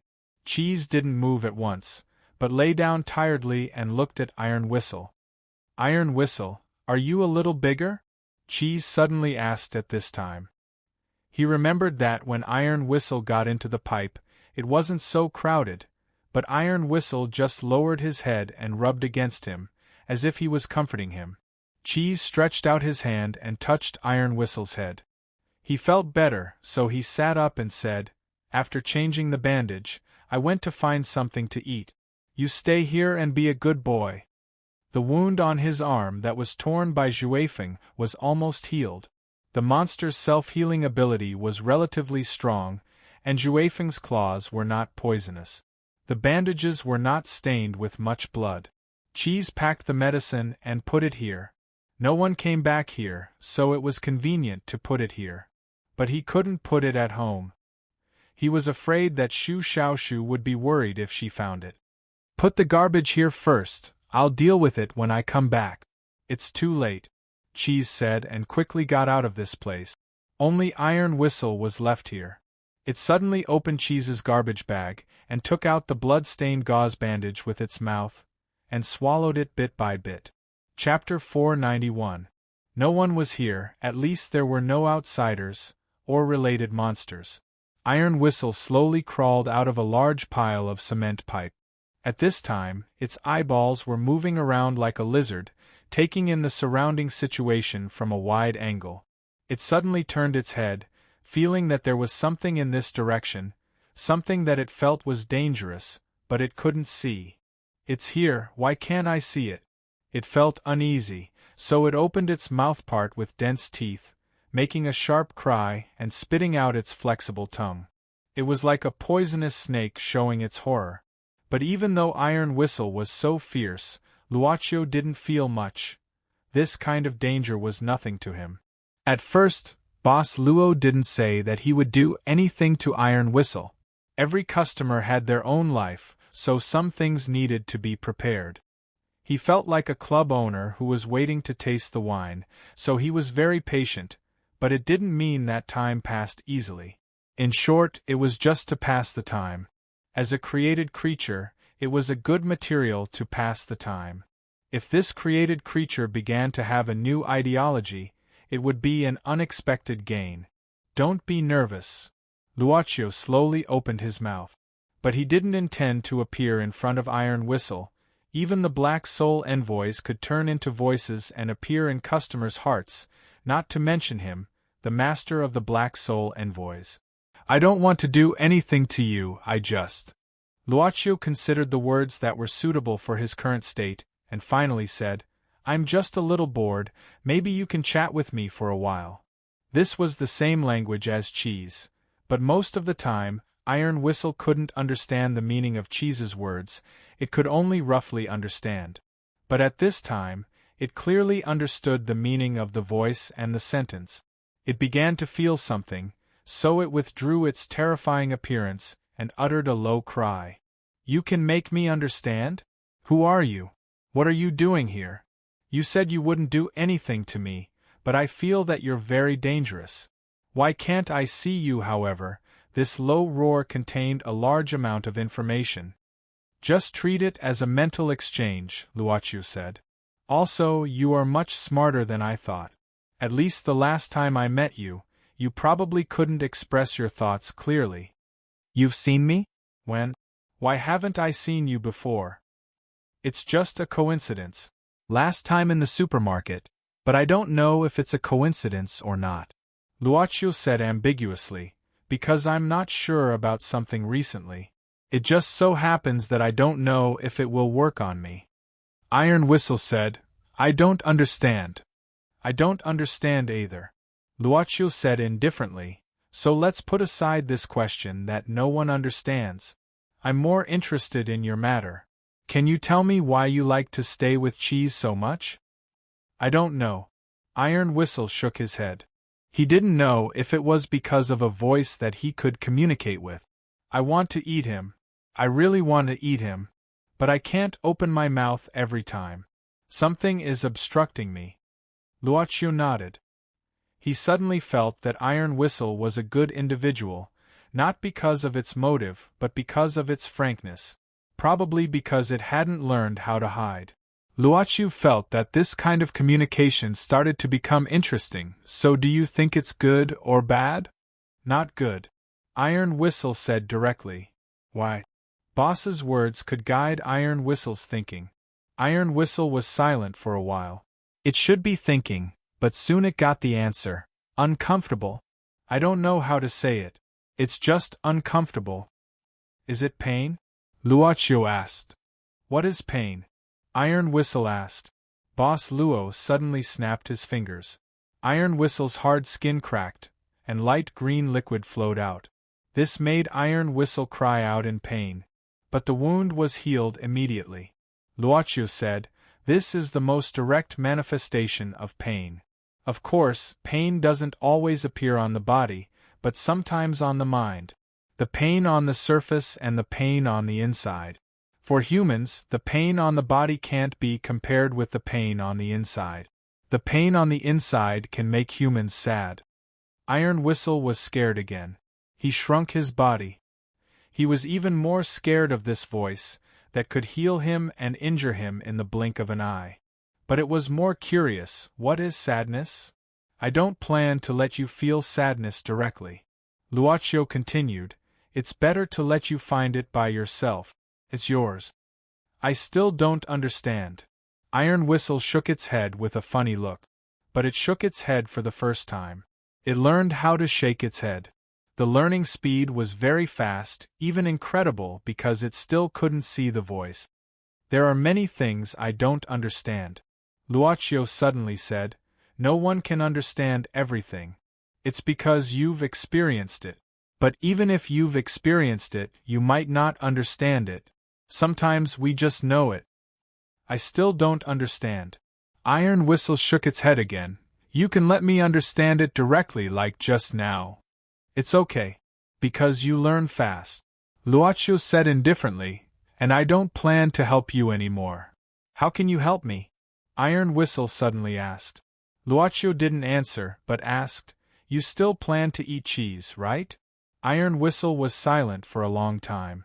Finally, its eyelids cracked. My body needs him, so I will, even if it's painful. That's an honest answer. Luochu nodded. Let's call it a day. In order to thank you for letting me have such an interesting time, I can tell you what the state when you were silent is called. What's it called? Hesitation.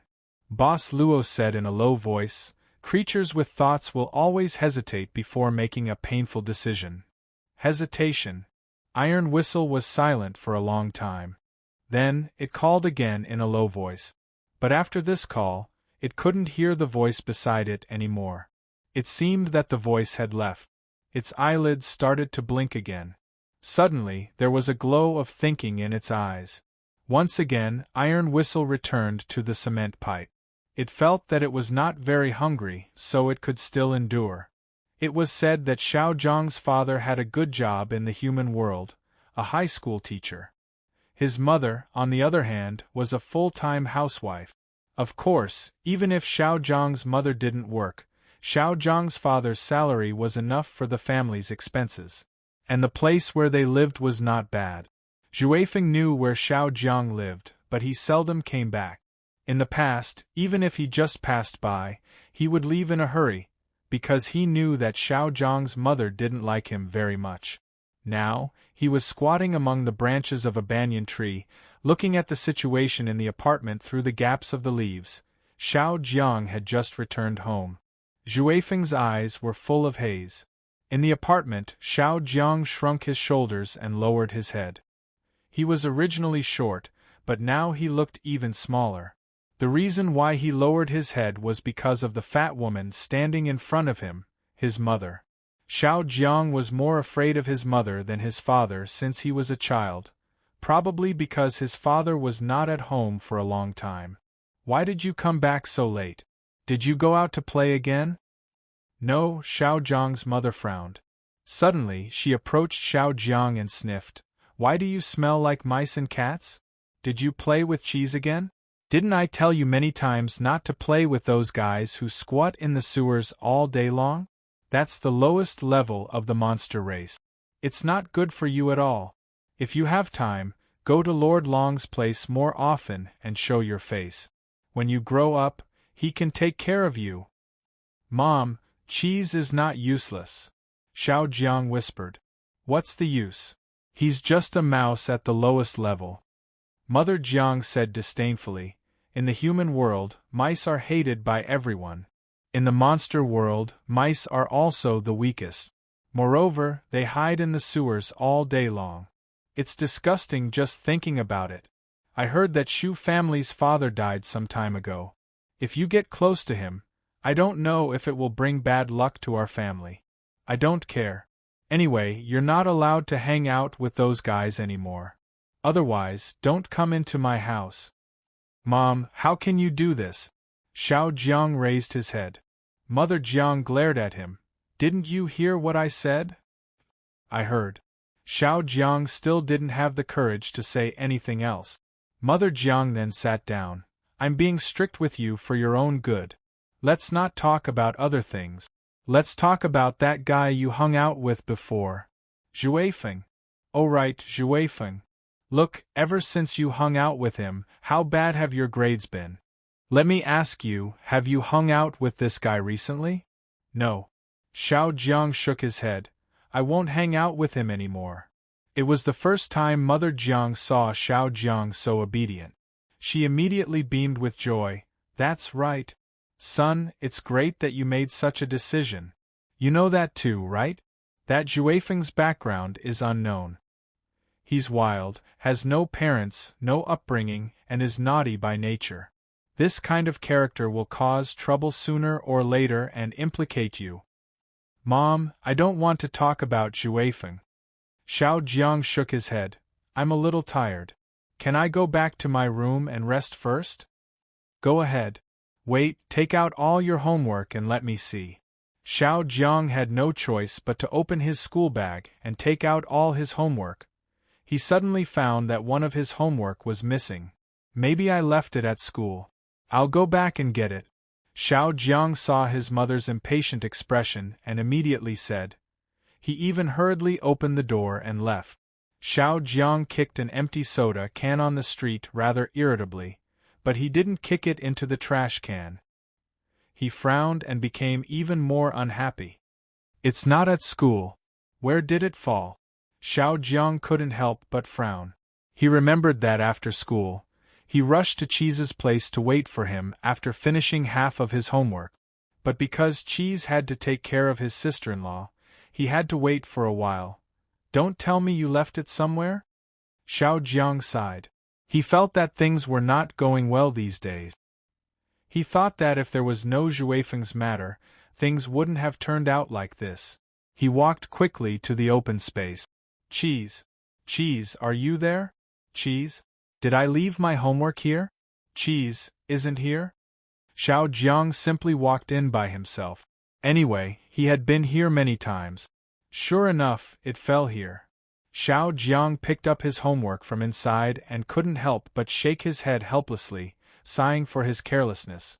But at this moment, he heard a sound behind him. This made him hurriedly turn around, and suddenly a huge black shadow appeared in front of him. He was so scared that he fell down. At this moment, a head bigger than his body approached. Xiao Jiang fixed his eyes on it and couldn't help but sigh. What, it's Iron Whistle, I was scared to death. Xiao Jiang shook his head, blaming himself for his cowardice. But because of Cheese, Xiao Jiang had touched Cheese before, even reaching out to touch him, so he wasn't scared at this moment. Iron Whistle, do you know where Cheese went? Oh, I forgot that you can't speak. Iron Whistle's eyelids just kept opening. Xiao Jiang suddenly had an idea, suddenly saying, Iron Whistle, do you want to come out? I can play with you before Cheese comes back. Iron Whistle tilted his head, seeming to consider this proposal. But Xiao Jiang had already climbed out of the pipe and waved his hand. Come out, I can take you to find food. I remember that you want to eat raw meat, right? If you come out and play with me for a while, I can buy you fresh meat with my pocket money. Iron Whistle's eyes suddenly focused, slowly climbing out of the pipe. In front of the open space, Xiao Jiang looked at Iron Whistle again. Iron Whistle, what kind of breed are you? How were you born? Iron Whistle didn't move, only his tail was swinging slowly. Xiao Jiang felt bored, so he imitated Cheese and waved his hand. Iron Whistle, squat down. Iron Whistle still didn't move. Iron Whistle, squat down. Iron Whistle still didn't move. Xiao Jiang frowned. Iron Whistle, if you don't squat down, you won't be able to eat anything. Iron Whistle just blinked his eyes. Xiao Jiang felt inexplicably unhappy. At this time, he directly rode on Iron Whistle, clamped Iron Whistle's neck with his legs, grabbed a corner of Iron Whistle's head, and waved his hands. Iron Whistle, fly. Fly. Fly. I'll let you fly. Seeing Iron Whistle didn't move, Xiao Jiang's legs began to twitch. Damn guy, even you look down on me? He suddenly slapped Iron Whistle's head with all his might. Iron Whistle's tail shot out like lightning, penetrating Xiao Jiang's abdomen from behind. Ah! Chapter 492. This kind of pain came too suddenly for Xiao Jiang. He reacted a little. First, he was shocked, because he never thought that such a thing would happen to him. Why? He was the second generation of a monster. His father was a monster, his mother was a monster, and his ancestors were all monsters. Since he was a child, his father proudly told him the nonsense after drinking. What did he say? Of course, he said that no one in our family had ever died a violent death, because the monsters in our family all had very long lives. Xiao Jiang never doubted his father's words. Last winter, before the new year, the family went back to their hometown and met an elder. He had a youthful face and white hair. He was in high spirits and wore a big red coat. It was his great-grandfather. As long as they didn't die a violent death, their lives were very long. This was a deep-rooted belief in Xiao Jiang since he started to understand. But now he witnessed this belief being violently broken. He thought of many possibilities. Maybe he was really unlucky today. Maybe he was possessed. Maybe it was the evil of the universe. But he could not understand why Iron Whistle would be the one to kill him. Wasn't it very obedient? Wasn't it always obediently squatting beside Cheese? Didn't he save her from Zhui Feng's hands last time? Wasn't it playing with him just now? Although it wasn't very obedient. But why? Iron Whistle's tail suddenly pulled out. Xiao Jiang finally fell to the ground. His face was pale and his lips moved slightly. He didn't have much strength to speak. Half of his face was frightened and half puzzled. But he instinctively kicked his legs, trying to get as far away as possible from this guy who suddenly became terrifying. Suddenly, Xiao Jiang's vision turned black. At the moment when Iron Whistle suddenly opened its terrifying huge mouth, something hugged his body and at least avoided Iron Whistle's bite. Chase, you, don't talk first.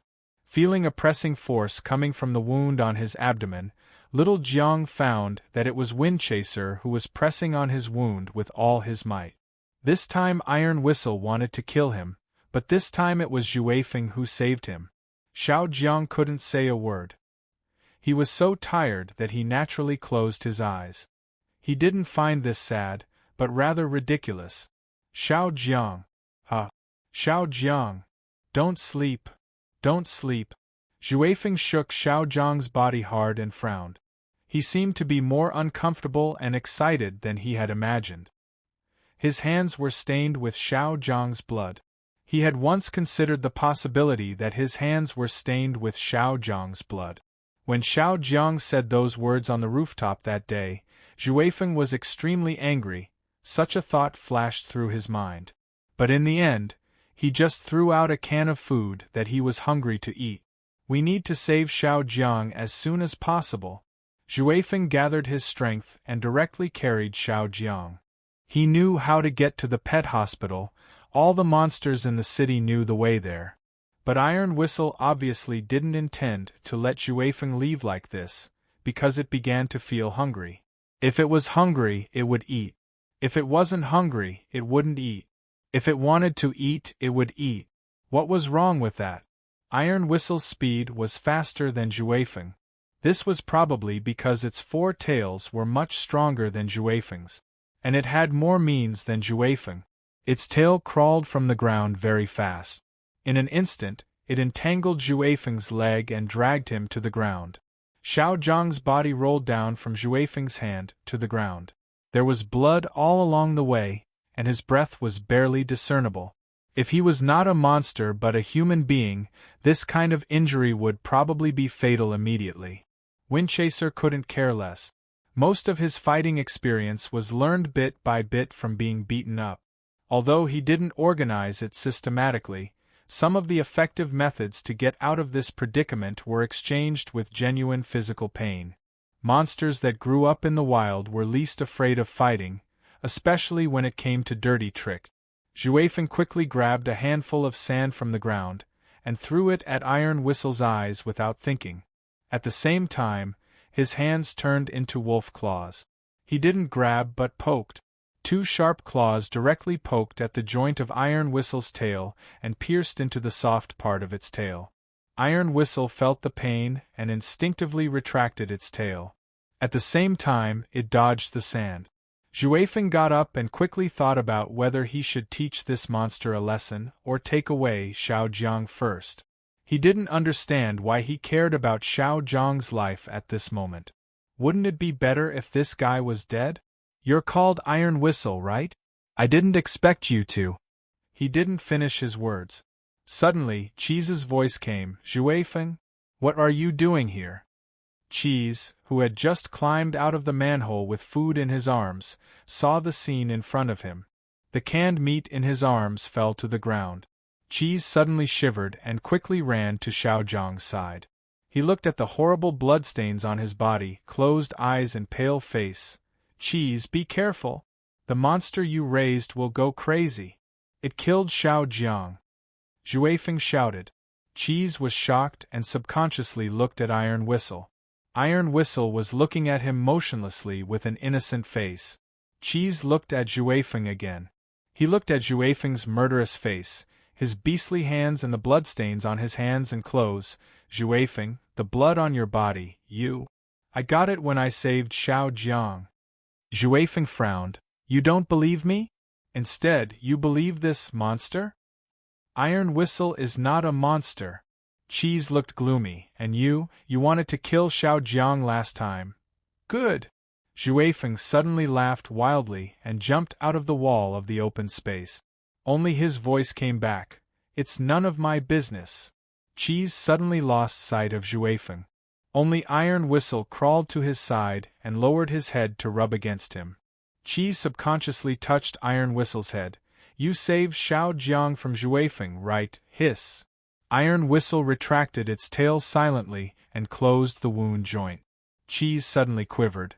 Iron Whistle, wait for me here. No, you hide in the sewer. I'll take Xiao Jiang to the emergency room. After saying that, Cheese held Xiao Jiang up and left through the sewer. For him, the road under the city was much easier to walk than the road on the surface. Damn it! Long Shirua directly tore an ancient book in her hand. This ancient book was probably a valuable cultural relic in the outside world, and it was probably a rare treasure in the world of cultivation in the godly land. Now it was directly torn into two halves. Many ancient books on the floor had the same fate, because they didn't give the Shinryu of Kelowna what she wanted, the way to recover herself. In fact, not much time had passed, but for Long Shirua, even 1 second was unbearable. In the underground secret room of the pet hospital, the true dragon of the godly land had been thinking about how to find a way since she came back and closed the door of the hospital. She hadn't taken off her low dress. Suddenly, a knocking sound came from above. Long Shirua frowned. It was so late, who would come to find her? After becoming like this, she had lost all her monster power and her hearing and vision were no different from that of ordinary people. Everything became inconvenient for her. She became more agitated, but still trotted all the way up.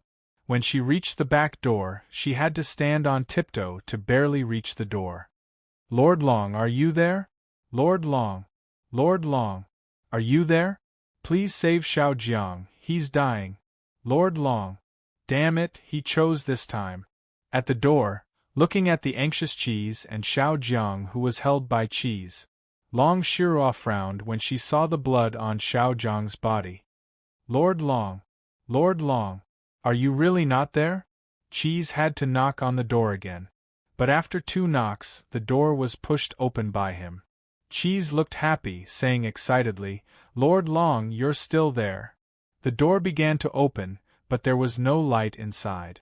It was dark inside, and only a hoarse voice came, Bring him in, but remember, don't turn on the light, or I won't save anyone. Yes, yes. Cheese didn't care so much, and hurriedly brought Xiao Jiang in from the back door. Shu Xiaoshu was often pregnant, so he came here many times with his mother, so he knew the structure of this place very well. Even if he didn't turn on the light, it wouldn't cause too much inconvenience. Lord Long, why is your voice? I'm a little uncomfortable, don't ask. Cough.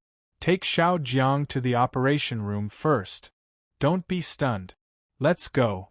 Hearing such angry words, Cheese suddenly trembled. He didn't dare to waste time, and hurriedly took Xiao Jiang to the operation room. Then he walked out of the operation room according to Long Shirua's order. The door of the operation room was suddenly closed, but the light inside could be seen from the small crack of the door. Cheese was relieved at this time. Since he had been sent to Long Shirua, Xiao Jiang's life should be saved. But he didn't know why Long Shirua was so strange this time, a little uncomfortable? Could the Shinryu of Kelowna also get sick? Is it menstruation? Cheese, who was young but mature, soon remembered that when his mother wasn't pregnant, she always had menstruation for a few days every month. Who knew what Long Shirua, who was busy moving a stool in the operation room, would feel if she knew Cheese's thoughts at this time? She was in a dilemma at this time. The Shinryu of Kelowna had lost all her monster power, so she couldn't use many methods to treat monsters. If she only relied on those drugs and medical equipment. Damn it, stop shaking! Chapter 493. In the operation room, Long Shirua was sweating profusely. The strong light even made her feel dazzled, making it difficult for her to concentrate. Fortunately, there was a perfect set of equipment specially made for the treatment of demons, as well as a large amount of medicine that had been concocted in the past. But she had never thought that it would be so difficult to operate on a monster. It felt like when she was young, she used all her strength and staggered step by step. In the end, she was exhausted to meet the requirements of the previous generation's true dragon training. After a long time, Long Shirua sat down on the cold floor, leaning against the operation table, gasping for breath. That's all I can do. Long Shirua couldn't help but smile bitterly. If it was a day ago, Xiao Jiang wouldn't recover immediately, but at least he would wake up the next day. But now, she could only barely save Xiao Jiang's life. In a word, Xiao Jiang hadn't passed the critical period. She even had to face the most helpless result like those famous human doctors. Even if she tried her best, she could only tell the patient's family that it was up to his own will to survive. Have I ever been so incompetent? She suddenly asked herself. What kind of Shinryu is this Shinryu who guards Kelowna? What kind of Shinryu is this?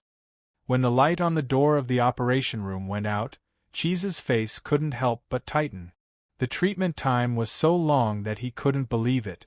It was almost dawn outside, it had been a whole night. Lord Long? But the door didn't open for a long time. Cheese could only ask urgently. Don't make noise. I can hear you. Xiao Jiang hasn't died yet, but if you make noise again, he may die immediately. Let him have a good rest. Sorry, I'm too nervous. Cheese hurriedly covered his mouth, afraid to make any sound. But there was still a door between them. Let me ask you, what's the matter with Xiao Jiang's injury? Who did it? Long Shirua suddenly asked in a low voice. Of course, it was still a very hoarse voice. It's.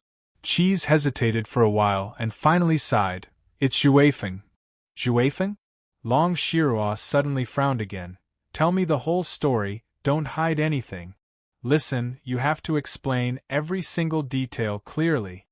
Cheese didn't dare to hide anything this time, and said subconsciously, during the day, Xiao Jiang, Nini and I went to the place to discuss Xuefeng. Later, Xiao Jiang and Nini I went to look for food. It didn't take long for me to return. However, when I came back, I saw Xiao Jiang lying on the ground, and Xuefeng's hands were full of blood. Who else was there at that time besides you? An iron whistle, Cheese said subconsciously, but he suddenly regretted. Intuition told him that it was not a good thing to let Long Shirua know about Iron Whistle. Iron Whistle? Who is it? Long Shirua asked suspiciously. Iron Whistle is a pet I recently adopted, Cheese said quickly. A pet? A pet would naturally not be able to injure Xiao Jiang, who was the second generation of monsters, to such an extent. Long Shirua kept silent for a while in the operation room. That is to say, you didn't see Xuefeng do it with your own eyes? I didn't. Cheese also admitted this. But Xuefeng wanted to attack Xiao Jiang before. What? You've already seen him before? Didn't you tell me? Long Shirua asked in a low voice. Cheese lowered his head. I thought I could have a good talk with him, but I didn't expect. Well, let's not talk about this now. Long Shirua felt extremely tired. Her body couldn't bear such physical exertion, and she was also mentally tired. She almost couldn't keep her eyelids open. You go back first, I'll take care of Xiao Jiang here. If there's nothing else, don't come here to disturb me these 2 days. But Xiao Jiang, he can leave after he recovers. Do you think I'll waste food to keep him? Okay, I see. Cheese had to nod. Wait, help me send something to the Elysium world and give it to Chichi Kamaya.